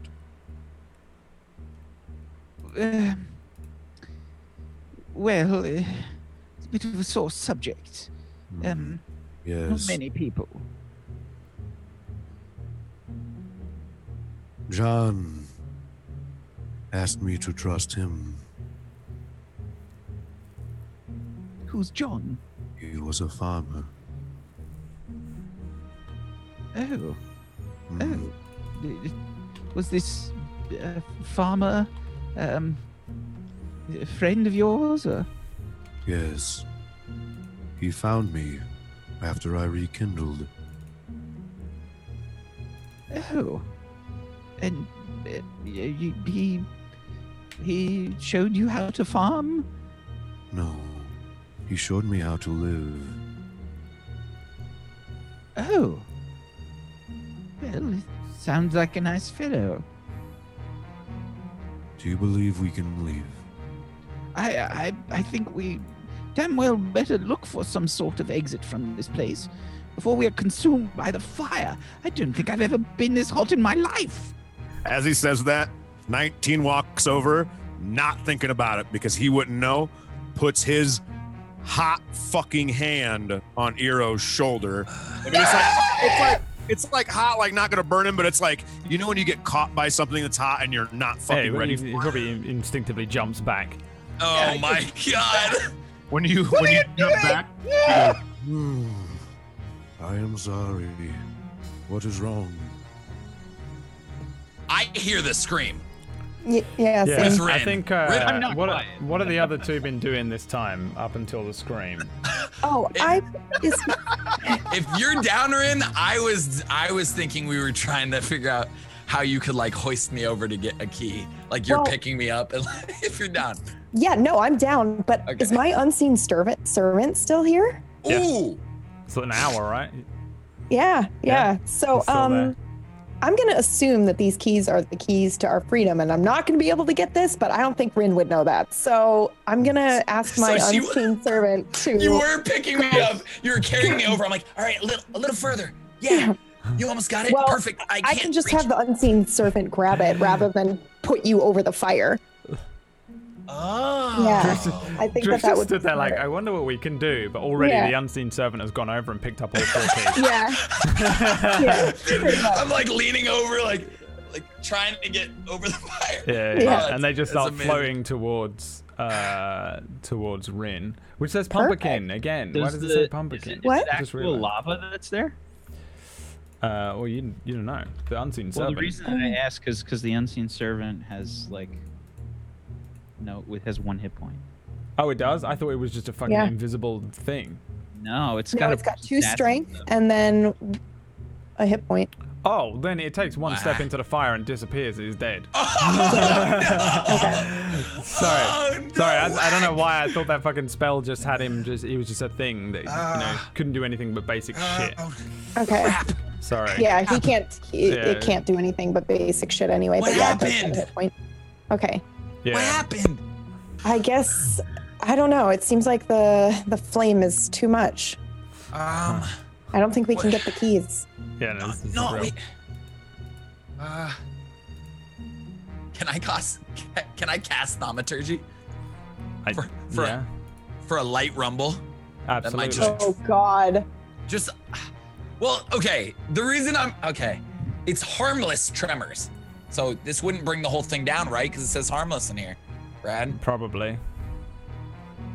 Yeah, Um, sure. Okay, so I'm gonna be like, oh, I got an idea. Hold on, let me try this. And I'm gonna Okay. touch the ground and just sort of think for a moment and just cast thaumaturgy and sort of have What these does light this ripples. look like? Yeah, like when you It's use just this like- magic, is it like from your body? Yeah, just both my hands go on the ground, and you just see my hands going like this against the ground, and Okay. it's just causing this light sort of ripple effect of the ground. Yeah, Okay, I feel cool. like you start to do this weird ripple. Come on. Come from on. from a little ways over and down, because you're kind of up on like a couple of layers of throne room looking area. You hear Iridir go, "Ah, what are you doing?" And that's where we're gonna go to our break. What? We'll be back. What will happen? We'll be next? back in a few minutes. Thanks for watching, everyone. Just a quick note, RE, because I know I'm just gonna get 100,000 people messaging me all week, like, well, technically, Warforged can be brought back to life. Okay, listen. It's Two- fucking. Oh, I was muted. 2 reasons. I said fuck off for you. I got it. No. I got you. It's cool. It's cool. 2 reasons he's alive. 1, it seems kind of dumb to kill such a good character this early on in what is also a show and a D&D game. It's a D&D game, but I'm never that strict. There's a reason I'm the easygoing DM. I'm really not Episode that strict. 2, not in general. You'll kill him next episode, but I didn't want to kill him, but there's a couple of things going on last week with like Whack not having access to the map and stuff like that, which might have changed things. And it was, there's some leeway, but also I still consider you guys in like my like beginning. I'm just setting shit up. The stuff with Hazmal, all of the town exploding and all of that is basically my opening cutscene to this series, to this campaign. So you were still within my window of Deus Ex Machina. However, I would say from this point onwards, I am probably not going to be as much of an easygoing DM. There is no resurrection magic in this campaign. I would say that it technically exists. Those of you that have seen Dustveil It's set in the same world. That was 1,000 years in the future, and resurrection magic existed. But you remember there was some twisted shit going on with it. If you die, when Hasmol disappeared into the fire, that was the end of the opening cutscene, and you're now just playing D&D. If you fucking die at any point, if you die 1 second after we come back from the break, you are dead. Unless you can seriously figure out some bullshit and get on Discord and everyone's like, well, Warforged technically have a self-stabilization. Also, we're not using that Warforged for the next time. This is it now. This is truly the end of the opening cutscene. Here's a thought. He's not jump in the flame. How about you just don't message the DM and tell them what to do? I know. Here's the thing. It there. But I was going to be not the easygoing DM this time. And I think from this point onwards, if you die and you fail your death saves, there really will not be much Deus Ex Machina unless it's legitimately like, you know, like it was a dragon flying to save you anyway. And it can cast Wish. I don't know. You probably will die. As far as I'm concerned, my opening cutscene, all of my DM bullshit to set up the narrative for this fucking game just began. Everything that we did up to now was just the fucking, like, episode 0 stuff, set up shit, and opening cutscene to the video game, to the movie, and now you're fucking in. This is the beginning. You are in dungeon 1 of the whole thing, and it's on you 100% to stay alive. Let's go! And there is like a very, very small chance, very like almost impossible chance that you will find anyone that can cast resurrection magic. So very, very likely, if you die in the way that Tiger died with a final death save, you will not be coming back. It will be the end, and we will be making new characters. So, just to get out of the way, also this is homebrew, and it's my show, and fuck you, and all that. It's all my shit. It's so fun. But it didn't seem too fair, and I think the character is so good for the show that I wanted to keep him alive for that reason, and it just made sense there was more reasons to keep him alive than to kill him, you know. And easygoing DM also, because I am the easygoing DM. Thanks for watching. We're going to go to a little break. And we love you. We love you guys, though. We love you. Well, John loves you, okay? I do. I hate you. I'm kidding. No, I love you. Thanks for hanging out. Makes two of us. We'll be back in a couple of minutes, and they will truly begin to play. Try not to die. Yes! I'm gonna jump in the fire. I'm jumping in the lava, baby. The fire. Let's not do that. I'm jumping in, baby. Be ready. No, you can be ready. That's cool. You want drift? You want drift?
Hello, everybody. Welcome back to Tablestory's Darkfire. I have an itchy mustachio. You ever want to say welcome, Whack? Welcome, Whack. Whack Welcome, says, Whack. welcome back to Tablestory's Identity Crisis or something. That's what he says in his accent. Hi, my name's Whack Steven. Oh my god, thank you so much for showing up. You guys are so cool. I love you guys so much. I was watching, I think, that show in my living room the other day where you guys are playing like Valley Girls and Valley. I was watching that in my living room making dinner the other night, and I was seriously like, Goobers. I was like, he is being. I know he's a loud boy, but I was like, holy shit. You can hear him. Well, his character has a superpower, which is literally sonic voice control. He's playing himself. He's playing himself. It's one of the best shows we have. Probably the best show we have, except for this one. Tablestory's Identity Crisis superhero show this Friday and all Fridays. Probably not all Fridays ever, but many of them. At what time, Whack? At 7 p.m. Eastern. 7 Eastern. It's awesome. I love that show. Anyway, back to this show. The better one. The one run by the best DM ever. The easygoing DM. The nice When is guy. Matt Mercer coming here? Well, I was just about to introduce. It's Chris Perkins, everyone. Welcome. Woo! Congratulations. Okay. Just imagine Brad parting his hair in the middle.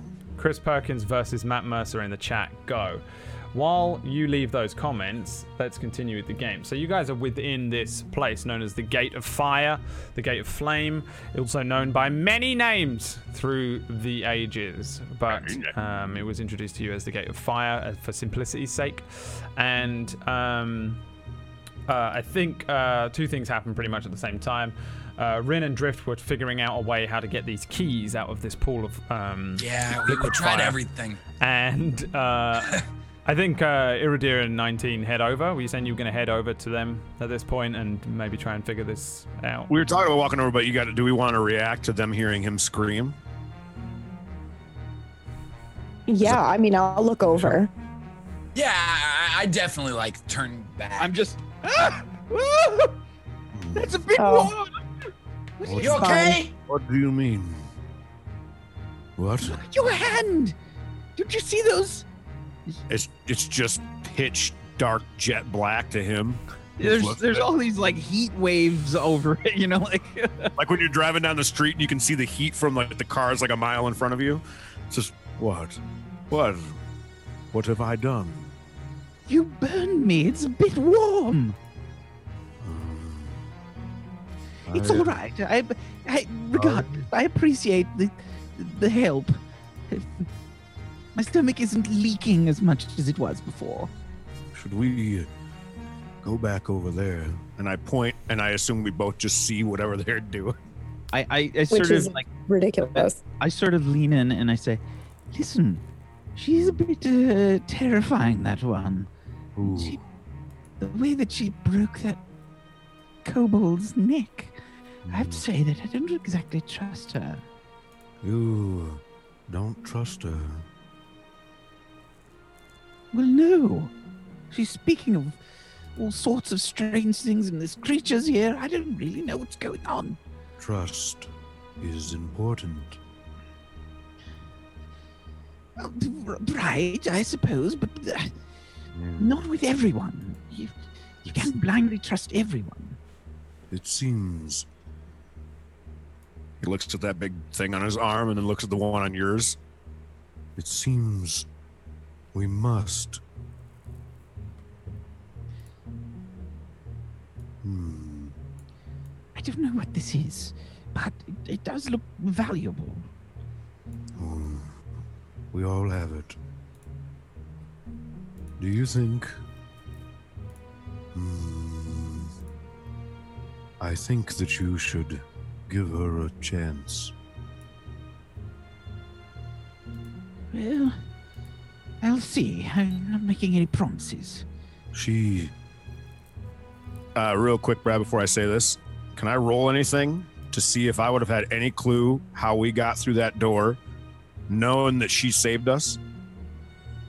You only have the knowledge. No, you only have the knowledge that she told you. You appeared here. You were you were dead. Okay. I just wanted to make sure I knew what I'd say then. And he just kind of raises his head back again and goes, Do you know how we got here? I assumed it was this creature of some sort. It brought us here. I don't know. Who fell during the fight? Well, I'm not sure. I was fighting with some bandits. I didn't get a good look. I saw you fall and I heard the commotion, but beyond that, that's all I saw, and then I was hurt. Will you follow me? Follow you? And just kind of like look around a bit sheepishly. Right. I start walking back over to the group, and when we get over to the group, I want to approach both of them and speak to them. Okay. Do any of you know how we got here? I mean, I told you. Could you repeat yourself? Well, you were down. Eero, you were also down, and Drift was down, and I was overwhelmed. There were, I think, still 3 bandits left, and then this door appeared, and it said if I wanted to live that I could go through the door, and I decided to bring you guys with me. So I dragged you through the door. I turn and look at Eero. Like my eyes get super big and amber. It sounds like she saved you. Can I roll an insight check? On Rin? Yeah. Sure. Rin, you're telling the truth though, right? Mm-hmm. I don't know that. Yeah. So just give me an insight check. We'll see how badly you roll, how well you roll. 14. 14. I feel like you probably figure out that. Well, it seems like she's being truthful at least. Or she's a damn good liar. I'm like giving her like a really like in-depth stare. The curb stare, like Larry David when he does that thing. What? You think I'd bring you along for fun? Why are you looking at me like this, Eero? I'm sorry. I saw you coldly break that kobold's neck, and this whole thing seems a bit. The kobold said it was going to go back to robbing people. You think we're just going to let the kobold go so that I can randomly hurt more people? I don't know what it would do. It was It cold. said it was going to do it. It admitted to it. And it seemed like, I don't know, it seemed like you didn't have any sort of regard for life. It's quite the opposite. I have more regard for life, and that's why I took his. I'm sorry. I don't exactly run into people that are very, well, Abrasive. helpful. It doesn't happen very often. I don't exactly run into people that are very helpful very often. Thank you for bringing us here. Yeah, thank you. I'm sorry.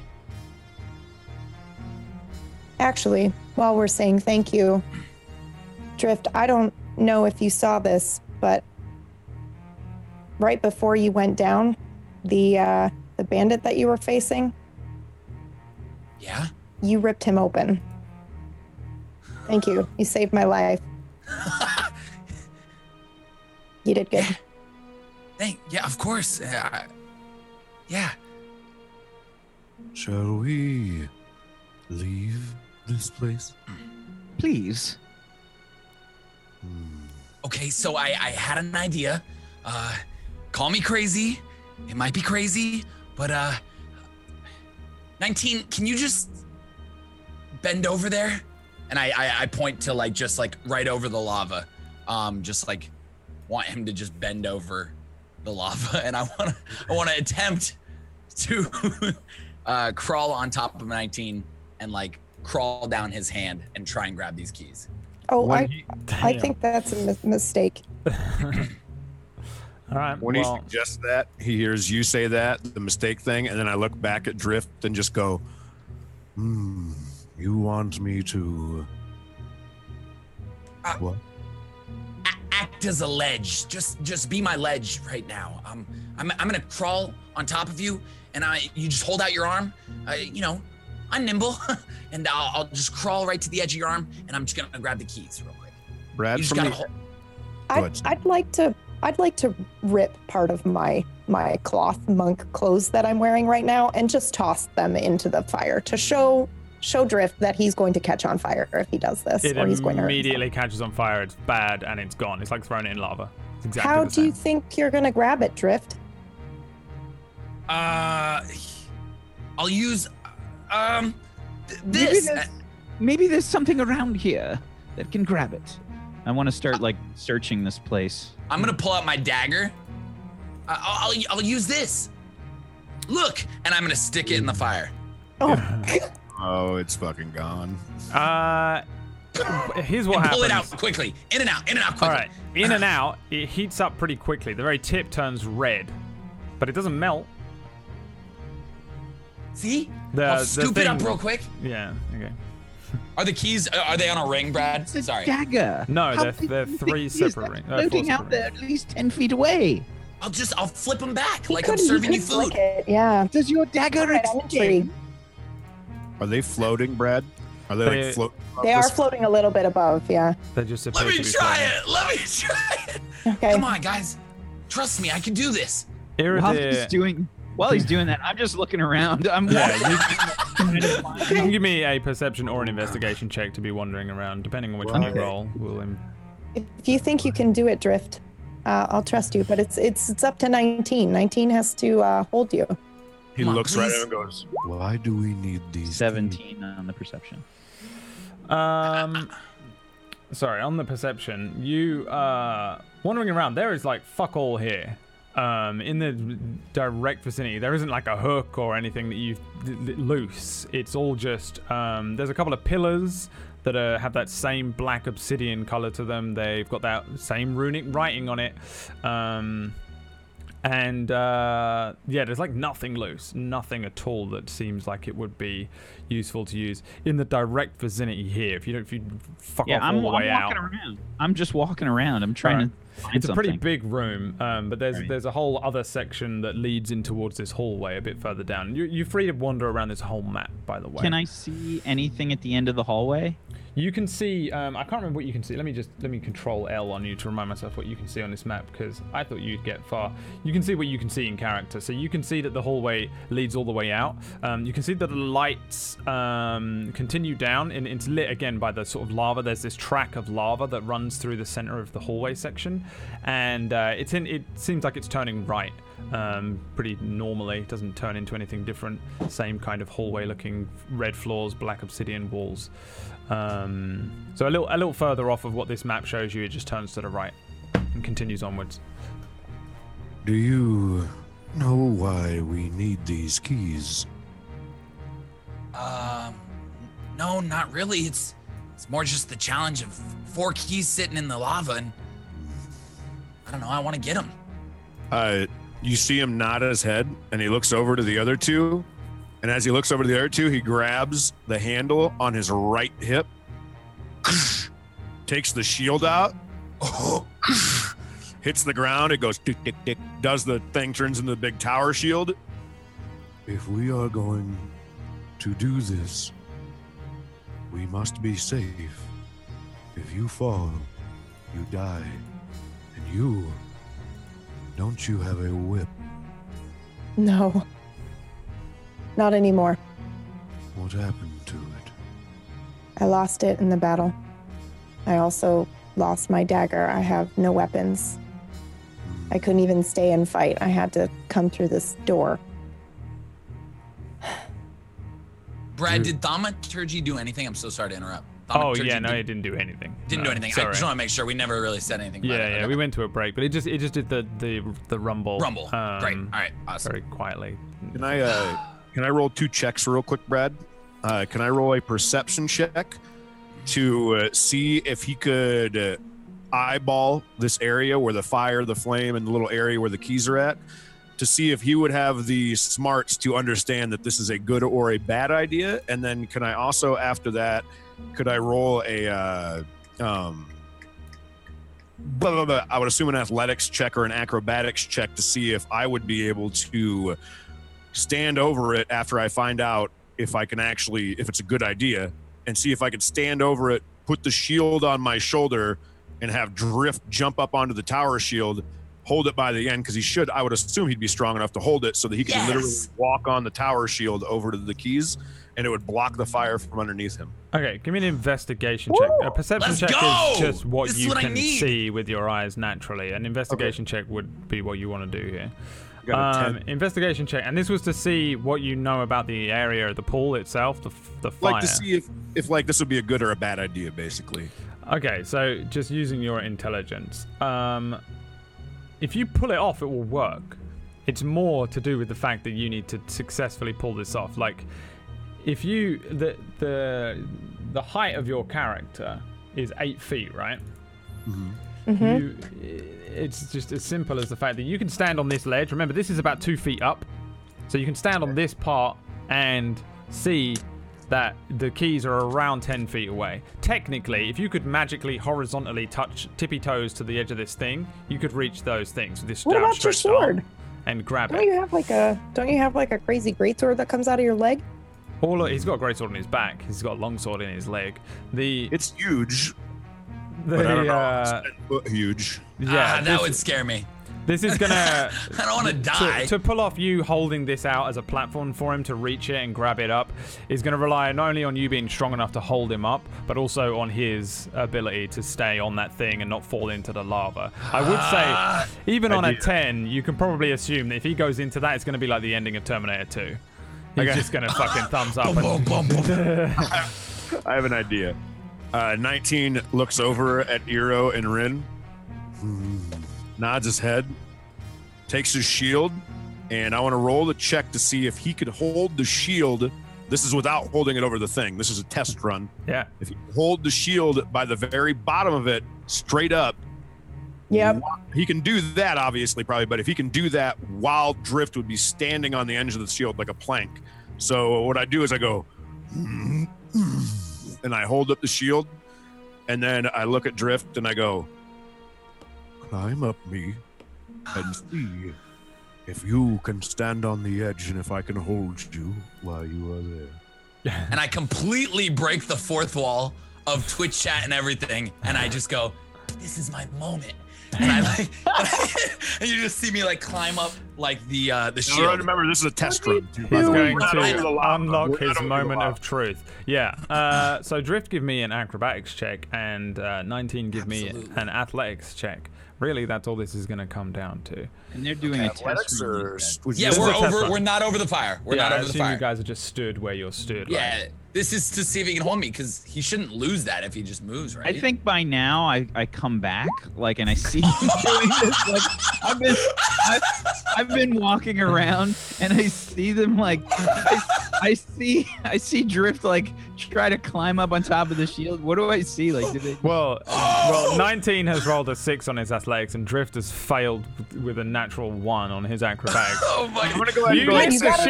You got it out of your system, right? You lift the shield. You lift the shield above your head. Drift clambers up onto the shield. My moment. Steps on it. You're not. An athletics check of a 6 is not strong enough to hold a person at this point, clearly.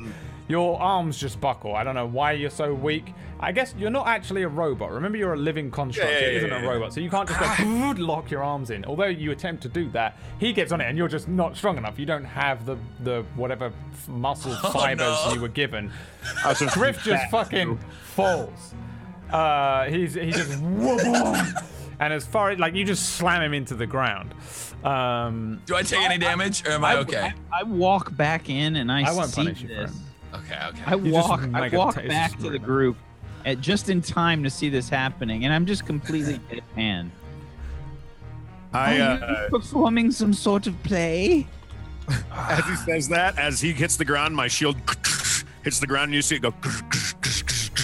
He slaps it back into his hip and goes, This is not a good idea. Yeah, that was a bad idea. Whose idea was that? Yours. Really? I took a look around. There's a hallway back down that way. Iridir, if you went around all the way to the bottom, you would see that there are 2 chambers. I did mention them earlier on, but you can see that there are 2 chambers in this room. Pretty far away, but it's like down here. It's a massive. This place is massive, by the way. The ceiling is maybe 60 feet above you at its highest point. Kind of slightly domed, not massively, but kind of curves a little. And the entire room is just huge. Like it's whatever it says it is on the map, over 100 feet, 200 feet long before you would get out of the hallway. But you will be able to see that there are 2 small rooms, chambers, off to the left and the right before you enter the bigger hallway. Yes, there was a hallway there with some chambers. Perhaps we could investigate those as opposed to dangle ourselves precipitously over lava to obtain a key. It's fire, not lava. Sounds good. I'm sorry. Lava, fire, lava, whatever you want to call it. We could call it like Flava. You used to see 19 go, flower. I have never heard of this. What is flower? It's because it doesn't exist, 19. No, it does. It does now. We made it up. That's our thing now. It's called Flava. It's fire and lava, 19. Fire and lava. Flava. Lava. Yes. Is this real, Rin? You just see me over at Rin like... It is now. Drift made it up. So you see like almost like a happiness kind of come up in 19's eyes as they kind of swell and come back down. I feel like my eyes are kind of the way that you would notice if I was smiling or not smiling and stuff like that as a note. And then he turns back and he goes, thank you. I once knew a girl named Flava. It didn't end well. Really? shocker. Lead the way, Eero. Again, you're free to move around this map just with your tokens. But Holy shit, dude. if you're just That threw me off. If you're just heading towards the chambers, then you can do so. The room splits both left and right. One chamber is up a small set of stairs. There's no door. It's just an opening, slightly domed at the top. The opening is about 12 feet tall. The door is very large. It looks like kind of like giants crafted this place would be your initial instinct kind of thing. Ooh, that makes me uncomfortable. Everything is slightly larger than it should be. The steps are very big. They're designed for slightly bigger feet than yours. Not giants. I guess giants is probably a little too much, but bigger even than 19. The thing Goliaths, maybe even bigger than Goliath. Somewhere between a Goliath and a giant. The steps seem to be made for feet like that, or they were purposefully making everything excessively large when they built this place, or it's not as simple as that because you didn't roll high enough on any of your checks. The rooms, the two chambers lead to the left and the right. They're darkened. There is no like lava pools in there that are lighting them up, so they appear to just be kind of dark. Would you like me to lead the way? Please. Might be able to help us. And as he says that, you just see him, he goes kind of like straight up fucking Full Metal Alchemist. Yes. And you see him go. Yes. And as he's doing that, you see between his hands like a really bright ass light comes out. And then he does this and he goes, and the light just stays kind of like a square of light right in front of him, and he casts the cantrip light. Sure. You cast light, which will just give you the ability. In fact, I'll give everyone the ability to see what you can see. I think it's only 30 feet on light, right? It is, I can tell you right now, it would be the feat of about, it lasts for 1 hour and goes up to about 10 feet in any dimension until the spell ends. Shite spreads light through a 20-foot radius and a dim light for an additional 20 feet. Cool. That sounds about right. So everyone can see the area around 19 as long as you have. I have dark vision, right, Brad? You have dark vision, yes. Although I should though. just to clarify all the dark vision bullshit. If there is a source of light, your dark vision just doesn't activate. It's kind of like an infrared vision. So if you're immersed in darkness and you're like Sam Fisher, your night vision will turn on. If there's a source of light, like 19 will cast a light spell, then you're reliant on your standard vision or whatever is causing light. So bear that in mind. You good? Yeah, you heading into one of these chambers. You guys can just move your tokens down. For now. I was actually going to ask that in character in general, like, Hero, where Yes. should I walk? Down this way. There's a hallway with some chambers. Just starts walking in front of the group with the light on. Can you slow down, 19? Yes, Drift and I are still a bit injured. we need to rest. You need to rest. It's so hot here, though. It's so hot. Yeah, let's get out of here first. You see at 19 start. He slows his step by about like 1/4, not too slow, but not too, because he doesn't know. He's huge. He has tall ass legs, so he just like to him. He's like, I'm going slower, but realistically, not going all that much slower. Me and Emma walking anywhere.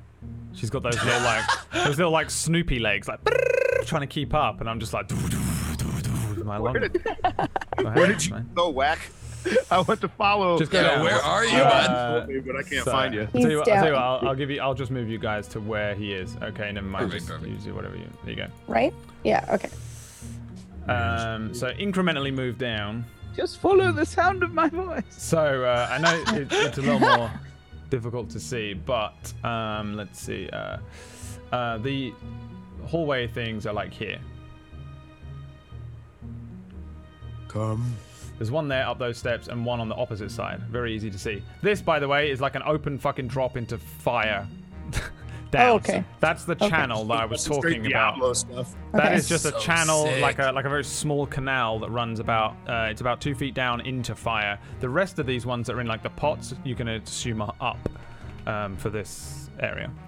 So yeah, you can head into this room. The light lights the way ahead of you, and it's a very, very small chamber, which opens up to more of these black walls with the runic inscriptions on, more of these redstone tiles, no exit, nothing else of huge difference. But then there are 3 chests. The chests don't really look like that. I just couldn't find a very good thing, so I just thought, fuck it.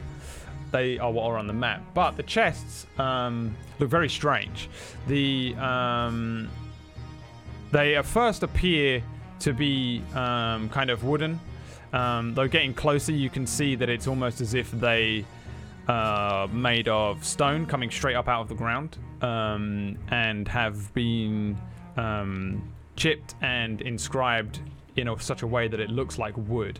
The stone that makes this chest, when you you can see pretty close that it's just like painted stone. There are 3 locks on each one. And and they are silver-looking locks. Do they look a lot like the key that was floating in the lava? Mm-hmm. Yeah, when I said there was 3 locks on each one, by the way, I mean there's one padlock, or not padlock, but a lock keyhole on each one that is silver. So there's not 3 locks per chest. No. There's 1 lock per chest. Sorry, because there's 3. I'm just dumb. How many keys were there again? 4. There were 4. All right. These chests look strange. Yeah, I described that terribly, but they are stone-looking chests, painted almost as if they were. This is what it looks like, but it's not really what it is. It looks like stone blocks, squares, coming out of the ground, cubes, that have been painted to look like chests that you would expect. Kind of like this. Oh, that's weird. You would expect them... At first, they look like a normal wooden chest with like brass things, and then a silver lock. You get a little closer and you can tell it just comes straight up out of the ground, and it's clearly just a stone cuboid painted. Even the paintwork looks insane though. And again, these are covered in that same small inscription and glyph work that you find on the walls, on your braces, and everywhere. Slowly glowing, twinkling. Could I do something? Could I, and I don't know if I would know how to do this, but I'll role play it out real quick, and you tell me if you think I'd be able to do it, Brad. You probably might let me. With 19, he wants to look down at the chest and like at the inscriptions, and then like the walls have these inscriptions too, right? Yes. It's everywhere. It's just fucking riddled. This place is riddled, and it's twinkling and everywhere. I want to, if I can possibly do it, if I put my hand close to these chests, or like, does it feel hot? Do like any of these symbols on anything on the walls, on the chest, any of them feel hot? Nope.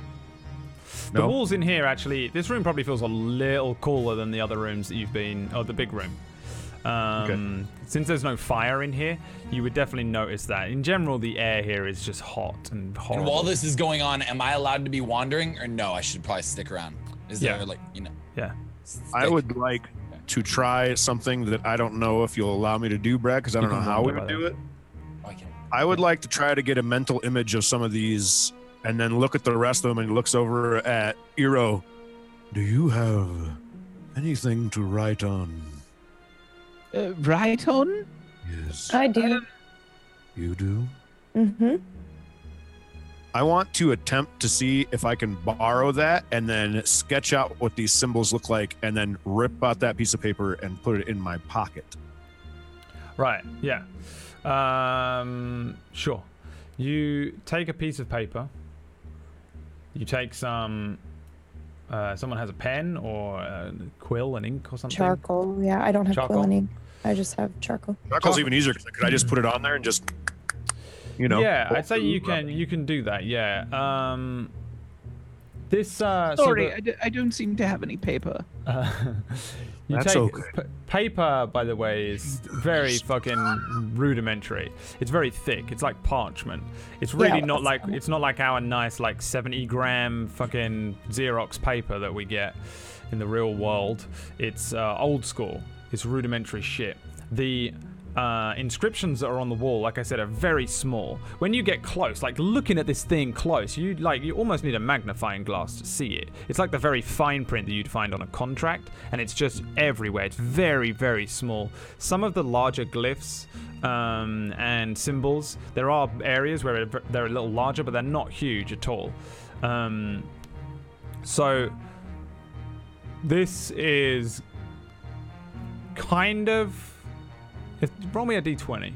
We'll see basically how poorly this goes, is how that, unfortunately. The DC for this being fucking beautiful and perfect is extremely high, is what I'm saying, I think. Jesus, dude! Another one. That is a critical failure again. You color in a piece of parchment black. There is almost no... The inscriptions on the wall are too fine and complex. Even the symbols. So it does look a lot like lettering. It does look a lot like lettering, and it's very fine and like it's like it's printed on by a machine, right? It's perfect, and it's just too difficult. There is maybe the hint of a glyph in there that you've managed to copy, but really the parchment is too thick, the charcoal's too rudimentary, and the wall, the inscription work is way too complex for this to just be as simple as that, unfortunately. Could I have basically what I kind of assumed that is when he tried to do it, he was kind of like didn't know his own strength and went and just went straight across the paper, and he's like, it's just a fucking perhaps mare. It requires a finer touch. Do you think that I take the... Go ahead. Do we have any more? Can I try? Yes, please. Sure. Will you please let him try? Of course. Let's see this finer touch, Eero. Yeah. Okay. So I go over and I give it a try. I still have inspiration, by the way. Yeah. So I'm gonna go ahead and use that. Just a flat D20, or am I using a skill or anything? No, give me a D20. I don't think that there's really a decent skill for this, because sometimes I use performance for like drawing, but you're not really drawing. So this is more just like how 13. you're 13. I feel like, again, it's still not very good, even on a 13, which is way higher than a 1, but still not really quite high enough for this to beat the DC that I've set. So it's better. Yeah, there is definitely a few clear symbols on here. You maybe get a few of the larger ones again, but they're a lot clearer. They just look like alien language. Just whatever alien language you see in your head, it would look like that. Korean is the most alien language ever, but it's also nice and phonetically placed, right? Because they just use thingies. So you get a few on this piece of paper, enough that you think that if you were to take this out of here and show it to someone that was an expert, they would maybe recognize it if they could translate it or transcribe it in some way. But it's definitely not perfect. You just get on the page of say there's 200 of these symbols, you get maybe 10 relatively clearly. Well, it's not really great. It's a bit of a difficult surface to get this from. Well, you did your best. I'll take the charcoal and the... I'll be sure to buy you some more as soon as we... Oh, that won't be necessary. That's fine. I would like to touch the stone, though, with my bracer hand. Yeah, you touch the wall, and it's actually pretty cool to touch. Oh God, I'm just gonna face plant against it. Yeah, then. I mean it's a little cooler than the air in general. The air seems to be being heated up by the actual fire, the flava outside. This room is a little cooler just because it's not so directly exposed to it. The walls are kind of cool to the touch, but nothing happens. Like there's nothing crazy goes on from touching the wall. None of it sparkles with your touch or anything like that. It just seems to be a wall. I think at this time I come running back in real quick. Guys, next door, across the way, same exact kind of room. 3 chests, 1 thing in the middle. I think it is time we find our way out of here. I do not think we should waste our time with these chests at the moment. I have to agree with large friend here. I'm sorry. These could help us on our quest. At least one of them. That's 6 cool things. There are 4 keys, doors. 1 for each of us. I assume it's a gift. Why are you assuming that they belong to us? Because the 4 keys appeared after he said that we had a mission. I'm assuming that if we're smart enough to get the keys, then we're smart enough to earn the reward inside. Well, I suppose you could be right, but wouldn't he just tell us about these things and ask us to solve the chests? It's too easy. Yeah, it's spelling it out for us. We don't deserve it then. Can I investigate one of the puzzle? Puzzles are awesome. What is a puzzle? This. You don't know what a puzzle is? No. It's like Never heard that word before. How about riddle? Do you know what a riddle is? Well, of course. It's like a riddle. It's like a new age riddle. Oh. All right. It's like a gate. I walk up to the chests and I say, there once was a girl from Drit. and I start to just go off with this dirty limerick. Yeah, I can imagine how that ends. 19 was going to do something, I think. Did you say? I just want to investigate one of these chests, quote unquote. Okay. Yeah. Iridir, give me a performance check. 19, give me an investigation check. Rin, are you investigating too? I would like to So I feel like I'm gonna roll a performance check, but the goal is to inspire with bardic inspiration. 19. Performance 15 on my performance. Okay. So you've given one of your bardic inspirations to 19. Yeah. Just to keep an eye on that. Is that what you did? I'm giving a bardic inspiration to 19. All right. You get to roll an extra. I think it's a D6 to start. I think it is you can have a D6 to any ability check, attack roll maybe. Yep. You have it for 10 minutes. You don't actually have to use it on this roll, even though that was the intention. But after 10 minutes, it will just disappear and go unused. I'm pretty sure it's 10 minutes. I ran a bard for ages, but I've forgotten everything they can do. So it'd be a 19 then? Oh, you've used it. I didn't even see. Yep. So yeah, yours would be a 19, an unnatural 19. Like it's what you are now, truly. Unnatural. Unnatural 19. Oh, buddy. Iridir performs a riddle, by the way, and it's not bad. It's pretty good, but the box does not respond. It does nothing. He just performs a nice, or probably not a nice riddle. Extremely dirty.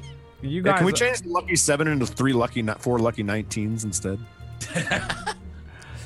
You others look at the boxes here, and I think you probably are you touching them in any way or just looking? I wanted to. Yeah, I didn't want to touch the wall. I actually wanted to touch one of those things with my bracer hand.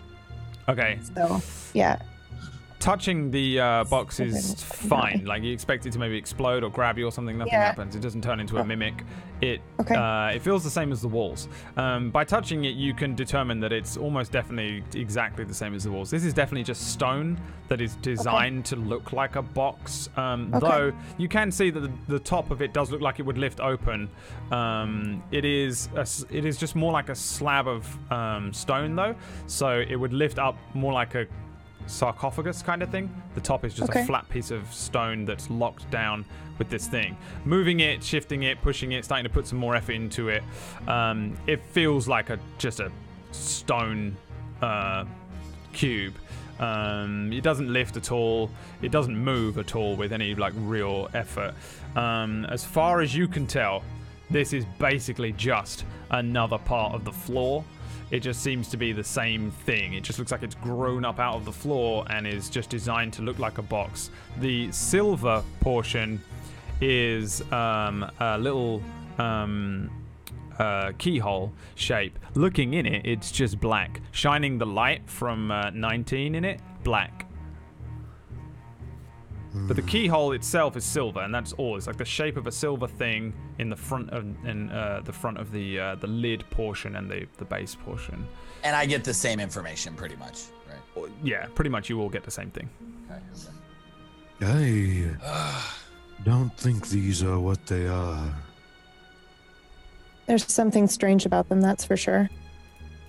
Rin's gonna run her hand over the inscription on the box or the stone thing that's supposed to look like a box for a minute, and then she's gonna say, I recognize this. This is archaic. I don't know what it says, but I recognize it. Archaic, she says the word. You can give me history checks, the other three, if you want. You've already rolled your history checks for immediately recognizing. Natural 1. Okay. 16 for 19. What is your proficiency thing, 19?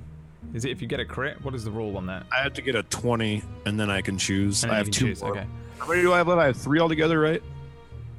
5, I think. 5. That's right. I have 5. Yeah, I've only gotten 1 so far. Because it counts for languages and stuff as well. So bear that in mind. It's all sorts of proficiencies. You can take like proficiency in horse riding kind of thing over just these skill proficiencies. I think you can't do it for saving throw proficiency things or whatever they are. So Iridir rolls a 3, which is a natural 1. 19 is a 16. Drift is a 18. 18, baby. Okay, so earlier on, you guys rolled a bunch of checks to just some flat history checks when you were first here, and that was what I took for the being able to immediately see this writing and go, that is archaic. writing you don't recognize and can't read. You don't understand what it is as a language kind of thing. But 19, for some reason, and Drift, for some reason. Hey, yeah. It's a little easier to justify for Drift, so I'll do that. And Tiger, you can figure out how you want, how you've heard of it. Archaic is just this super old language. It has existed around since before. People have a bunch of different theories on what it is. The first general theory is that it's the language of the ancient Magi, the sort of mages that lived in the time before the Frozen Age. There was all these different eras. There's a time. This is like you're in the Scarlet Age right now. Before that, there was just this huge time of ice that is generally known about, and people don't have a lot of knowledge on it. Before that, it was known as the time of the Magi. Like the world was like different. There was these supposedly these magical wizards or something that wandered around, and they just did loads of magic things. There's a bunch of artifacts, temples, weird places that are old sites, and a lot of them people are like, this is like something that was built by the ancient Magi, then the world ended and now we're here.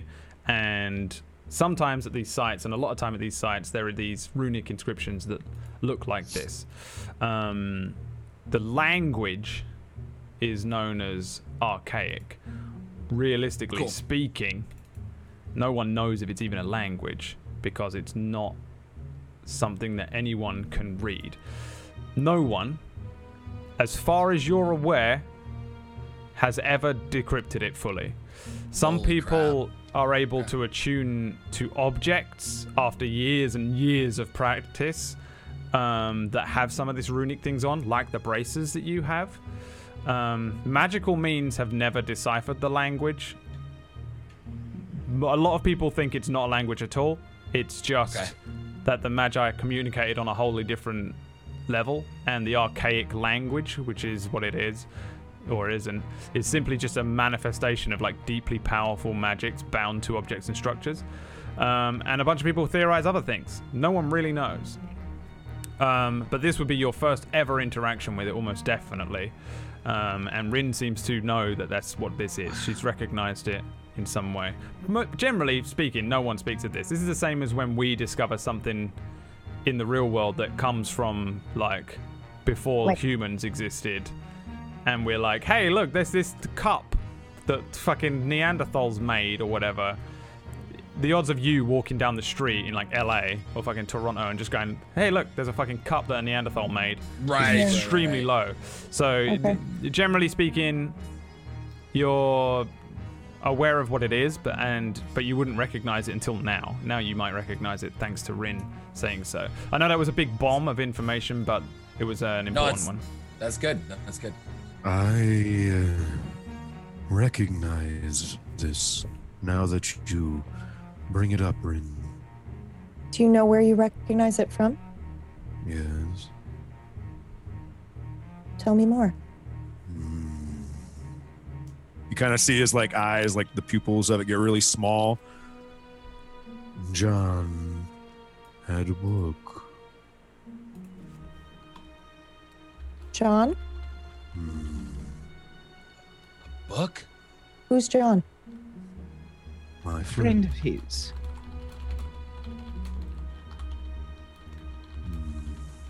What kind of book? I do not know. But you saw it in that book? He showed it to me when he was teaching me, but I do not know. Neither did he. So, what do you think it has some sort of something from that book can help us here? I am unsure, but I do think that. And I look over at the other three of them.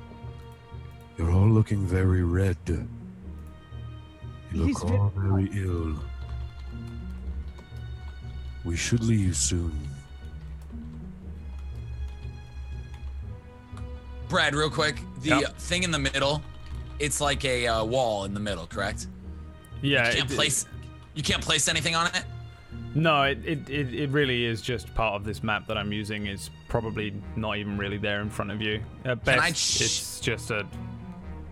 Can I check the chest if I can pick it up? Can I try and pick up the chest? Yeah, give me an athletics check. I got an idea, my friends. 92 is required. I'll give you guys an example of like how the writing looks next week. I'll like just design it to give you a better idea. You ready, Brad? Come on. As he drinks from his mug. I don't know. Sometimes I just don't think of things, and then I'm like, you know what would have been useful here is just kind of like a shit example of any kind.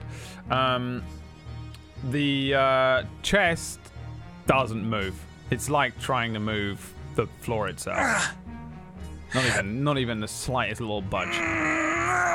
It is literally it's welded to the ground, or it grew out of the ground, or it's just part of the slab underneath it. It's like the slab itself curves upwards. I think we should try to get those keys. I do too. I was gonna put this in the flava. You see 19 like put his head down and just kind of shake his head a little bit. Rin, let's go see if we can, if there's any other like objects we can use or something we can use to pull it. We just need like a rock or a pole of some sort. Well, I mean, I do have this. I'm gonna rip one of the. I'm gonna try at least to rip one of those crossbow bolts out of my body. I mean, if that's possible. If you just want to rip it out. Oh my God! Wait, Ash, no, don't do it. Yeah. You whip a bolt out. To be honest, you've taken the damage. You just it's nasty, and you have a bloody crossbow bolt and a wound which doesn't look good. Rin, and I pull off all my crossbows. For the second stack time in a of row. 20. Yeah, for the second time in a row, I'm just like blankly staring with my jaw hanging open at Rin. I have 20 of those. Well, we need some way to put them together. And then we have ourselves a lance or a pole. Oh, and I'd also like to put my hand on my wound so that it's not gushing blood everywhere. You've technically already taken the damage for that crossbow bolt, so I'm not going to be a dickhead and make you always roll to take crossbow bolts out of you and shit. Once I set that rule, they won't leave me alone on Discord. If it's 1d4 per... Yeah. So yeah, you can flavor removing bolts and shit from yourself, but this is part of that damage you've already taken, I guess. But yeah, no, I mean, you guys, if you never ever heal a thing, you will get disease. Yeah. Eventually. I mean, it's one of two things. Either it's a trap meant to weed out the lesser intelligent beings to go get the keys, and then they fall to their death, and then, or it's a reward for the smarter. Oh, you're all very hurt and barely walking. Yes. I'm the only one here that can stand on my 2 feet without falling over. You're not implying that you're going to try to walk in there and grab the key, are you? Please don't do that. Yeah, even from me, I don't think that's a good idea.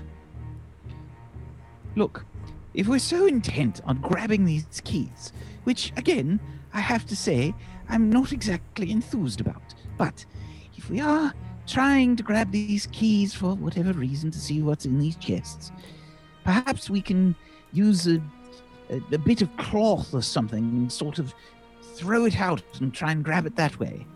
Something that doesn't involve us balancing precariously over lava. I agree. All right. Look, we can tie one of the crossbow bolts at the end of a long piece of cloth. All right? And then we can throw it and try and grab the key that way.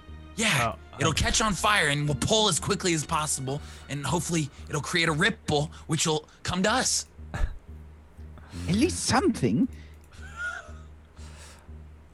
Is that laughing at I do not understand all of your actions. Could you explain them to me? We will. So I will explain it to 19 as we walk back to where the keys are. I'll teleport you over there. Teleport us so all. just stay there. Don't move your token. Can we Star Trek teleport? Yeah, you can. So you head back over to the pool where the keys are. They still float there. Seemingly haven't moved at all. All right. So what I'm gonna do is, I'm going to rip up. I guess try and rip up a piece of cloth long enough so that I can tie a bolt around the end as like a weight to try and throw it out and see if I can grab the key. I mean, obviously it's cloth and this is flava, but I love you. It's a situation where we don't really have many things that can grab this any other way, so why not use the best that we got? Yeah, I feel like you should give me a d20 plus your dex. This is basically an attack roll, but you don't have your proficiency.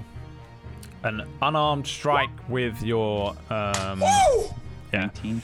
So with your cloth, with the crossbow bolt attached to the end, you just launch it out like a fishing rod. The crossbow just hooks the first key. The crossbow bolt heads into the thing and begins to very quickly heat up. The cloth sets on fire, but it hasn't completely. You just whip it back. Yeah, the thing launches out. The crossbow bolt is like boiling red. It starts to melt the end blunts, sort of thing. The cloth is on fire, but you get one of the keys. Ding, ding, ding, ding, ding. Okay, let it go. Yes! Hero! I feel like the cloth is awesome. the cloth is probably gone. But Sure. you guys are wearing clothes. It's a bedroll. There's probably a decent amount of cloth. Yeah. Rinse, repeat. I'll just hand as many of these as I need to until he gets it done. Yeah, I think it's probably destroyed that crossbow bolt. Yeah, so I'm gonna give him another one. I feel like you fish hooked it with the end kind of thing. I have another one as well. Okay, so you can consume one crossbow bolt and then you can do it again, Iridu. If that's what you're doing. You can pretty much 20. Yes! Same thing. He just it's like perfect. It's like perfect darts. He's Two just down. hooks one of the things and just whips it out. Second silver key. Ting, ting, ting, ting, ting. Come on. All right, I'm totally looking Eero up and down right now. Oh, This is uncannily awesome. turning her on. It's turning me on too. I'm turned on. What is turned on? Did I say that out You're loud? about to find out. Yeah. If he does it again, you will get a mech Alright. boner. Yeah, and I go Neck boner. 16. 16 is also enough. You you whip it. This one's not as good. Maybe what you do is like this one catches on like the back of the bolt kind of thing, but you still get it and you just whip it out. Third one. Ding, ding, ding, ding. Third silver key. Final one. Oh God. 6. It's okay. I give him. He just throws a crossbow bolt in. It just I forgot to tie the crossbow bolt to the end. the thing just sets alight and you lose Got the so crossbow bolt. excited It because melts. you were doing it so well. You see the crossbow bolt just sink into the Everyone's fire. looking at me. This is. I look at him. I go, "Oh, you forgot to tie the cloth." I just throw the crossbow bolt. Yeah, I give you another one. I will state give for you the another record that the crossbow bolt does sink. It like hits the thing and sinks. Right? These keys are floating, but the crossbow bolt sinks. Okay, give me another one then. It's non-Newtonian. We need that. All right. And yeah, I give it another shot. Hero. 16. Same thing, yeah. You just whip the last one. Ping, get it out. You consume 5 crossbow bolts. 4, because she used hers, didn't she? The Oh, one you she used pulled one out? that you pulled out. Yeah. Okay, yeah. So you use so 5 in total, however you want to split it. So worth it. And you have the 4 keys, which I don't seem to be able to move. It doesn't matter. So you guys, you hear the ting ting ting ting ting. Who's picking up what keys and stuff? I'm letting them I'll take cool one. off first. Yeah. I'm blowing on them. All right. Yeah. Can I just pick one up with my cloth, like with my robe, Yeah. Straight away. and it's not hot? It's not hot or anything. Like It if is I not touch hot. it. No. Oh, wonderful. I'll pick one up. They're all kind of cold. One for each of us, yes? Are you all right? Yeah, it's cool. See, feel it. I just like to toss one at Eero. I'm like, ah! Yeah. I jump out of the way. I think why don't we have Iridir roll me a d20? Let's roll me a d20. 9. From the hallway further down. Oh shit. Oh no. Somewhere a little further down where you guys are, you hear a very odd sound. It sounds like what languages do you guys speak? I speak Elven, Common, and Sylvan. I think I strictly speak Common and nothing else. Right. Anyone? I do that crazy one, the Infernal. You're briny. And PB, what do you speak? I just sent mine to you. Okay. Okay, so nobody understands the language that is coming at you from further down the hallway.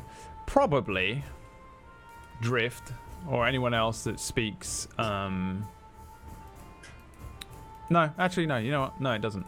It's a very strange noise. You just hear like lots of hissing and clicking, like a and you hear like a few of them as if there are creatures in this hallway that are coming closer to you. It's almost as if they've turned that corner, and then the echoes start to move up the hallway towards you. You hear a bunch of these little clicks and hisses. It sounds like little creatures that are having a conversation with one another. It doesn't sound like anything crazy is going on, but you can definitely hear things coming towards you.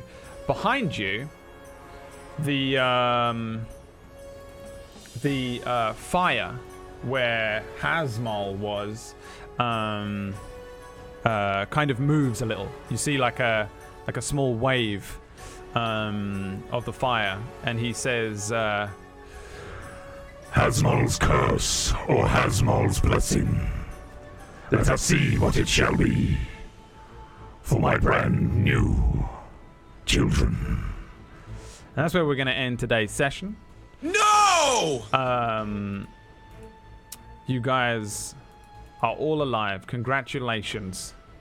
You have the silver keys. Something is coming down the hallway towards you. And he just offered us?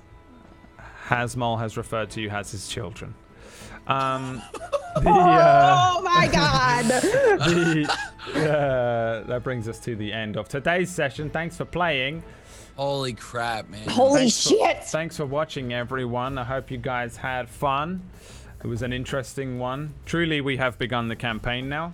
Let's go, baby. We are good. You guys have solved the first small shit puzzle, dude. It was so little. You know what's funny is like most of my characters in the past would have stuff to deal with that, like a longer kind of thing, or even I don't even have rope. I didn't have rope. I don't have. Usually I get 50 feet of rope to just chuck in and like pull. Like, I just want fire. Yeah, I just want that ripple though. It's just so funny. Yeah, when I set it up, I kind of thought, I was like, probably they just have Mage Hand and this will be easy. None of us had Mage Hand. I didn't even look. Like, I just set it up and was like, maybe and we blew most of our spells on the fight. Yeah, I have no spells. Yeah, you guys are, you are in a position, let's say. We'll find out how they deal with that position next week, episode 4, but this has been episode 3. Thanks for hanging out with us. Thanks for watching. We'll do a quick round of shout outs, and then y'all people can go and do whatever y'all people do at this time of day, whatever that time of day is for you all. Let's start with Rin. Since we started the episode with Rin, let's start a shout outs with Ms. Pumpkinberry. Where can people find you and stuff? Hello. You guys can find me at twitch.tv/pumpkinberry. I am a variety caster. I usually focus on narrative games, anything with a good story. Right now I'm obsessed with No Man's Sky though. So that's kind of taken over my life. I also run a podcast called The Deep Dive, where we talk about awesome video games and kind of the meaning in them and how they make us feel and stuff like that. So you can check that out at deepdivecast.com. And I'm also here on Friday nights for Identity Crisis at 7 p.m. EDT. Nice. Thanks for having me. Yeah. Check it out, peeps. The Pumpkin Berry. What about you, Tiger? Where can people check you out? Hi, I'm Tiger Rider. Thanks for watching, everybody. Like I said last week, I've been really, well, I didn't say this last week because I was pissy. But like the first week, I was really, really excited about getting back into D&D. And if you guys all want to do me a big favor, you can all thank Brad for letting 19 be alive still. Yes. Yes, dude. If you liked him, because I know a lot of people liked him, so it's on Brad. Like I was okay with the decision either way, because it's his campaign. I stream full time outside of this broadcast on my channel, twitch.tv/Tiger Rider. I actually go live after every episode of D&D on Tuesdays. So if you're bored after this, I am getting ready to get back into Doom.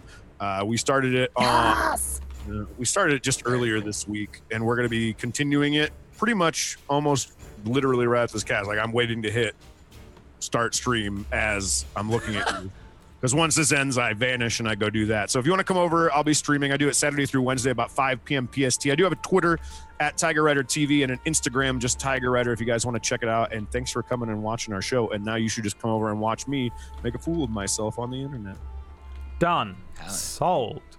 Mr. Jones Sandman, aka Hey. Yeah, I do Twitch as well. John Sandman. Say what's up on Twitter, John Sandman TV, and thank you guys so much for coming out. It was so fun. Such a blast. Nice and easy. Simple. John Sandman's. Blasted your fucking body in the lava. I feel like you would have definitely died, by the way, if you would have done that. I wouldn't have done it. I wouldn't have gone like. You would have rolled that crit 1 and fucking. Oh, if you had rolled that, if you had rolled those while that would have happened, you would have taken a lot of damage. I would have died. I mean, maybe. Yeah, you would have been pretty. They would have grabbed me. I would have been down for a while. Would have been an epic death. I mean, if you're gonna die that, if you're gonna go out anyway, you're gonna go out falling. He would have died because he only has 1 hit point, right? He does have fire resistance though, so I do. At best, he would have looked like Anakin at the end of the 3rd prequel movie, where he's just like crawling out the thing. I hate you. Talking to people I hate, Whack Steven. Where can people find you? Tell us about all the other things you do. Thanks, Brad. I love you really. Too. Hey everybody, I'm Mike Steven, and I'm normally the DM of Doom, but instead I am now a player. Hooray! I don't have to do any work. It's great. Thank you guys for watching. It was a lot of fun. Thank you, Brad. Thank you, PB, for being my nemesis now. Congratulations. John and Tiger, you guys are great. Thank you. Thanks, chat, for hanging out with us. You guys should hang around this week. We got Rag Tags on Thursday here on Tablestory, and Friday we got Identity Crisis. Saturday we've got Warped. 7th Eon has finished. The finale just aired last Sunday. But this Sunday we are going to have another shill show that will be happening this Sunday for Tablestory. It's going to get real stupid. It looks like we're playing Fiasco. It looks like we're playing Fiasco. So that's going to be real. Yeah. Sounds crazy. It's going to be real stupid. I can guarantee you it will be extra stupid. Every shill show is stupid. The last one was insanity. Yeah. It was just insanity. It was crazy. It was the worst thing I've ever done in my life. Thank you guys for watching. That's me. I'm here. I DM a lot of stuff, and you should follow all these people. Waku Chan. Yes, follow all these wonderful people. We'll be back next week. If you want to check out all of our things that we do on Tablestory, there's a bunch of links under the stream. And if you're watching this on the VODs or on YouTube, then there's a bunch of links there too. If you want the schedules and things, you can check out the Discord channel. There's also a bunch of things on the Discord channel, like a bunch of rooms for each of the different shows where you can talk. People have been talking all week about how a Warforged can be magically brought to life. I'll tell you how. Easygoing DM. I might change it though from next week because I'm gonna just outright from this point become one of those DMs that tries to kill you, just for fun. Well, no, I just hate that. Really. I hate it. I would never do it. But if you fall into fucking lava, then you will die probably. So I'm not gonna. There won't be some fucking gate that opens up and a magical fire thing that saves you. Thanks again for watching. Remember to check out all of our shows. Yeah. We do have a brand new show on Thursdays called Ragtags. I play in that as Taldro, the half-orc paladin. Somehow I became the leader of the group because they're all that dumb, and this is not going to go very well for us, but it's very fun. We have a two-headed ogre as well, and we got a good cast for that, DM'd by BradWOTO. So that's only just begun. If you want to get in on another show, D&D show that's just at episode 2, you can catch up on the VOD on YouTube. Thanks again for watching. We'll see you next time on El Tablestory. What was it called? God. Was it El Tablestory Blanco Diablo? Something like that, dude. El Tablestory Blanco Diablo. Every time you say L, I think you're going to say El Tiger Rider. El Tigre. Bye. Peace out, guys. Bye.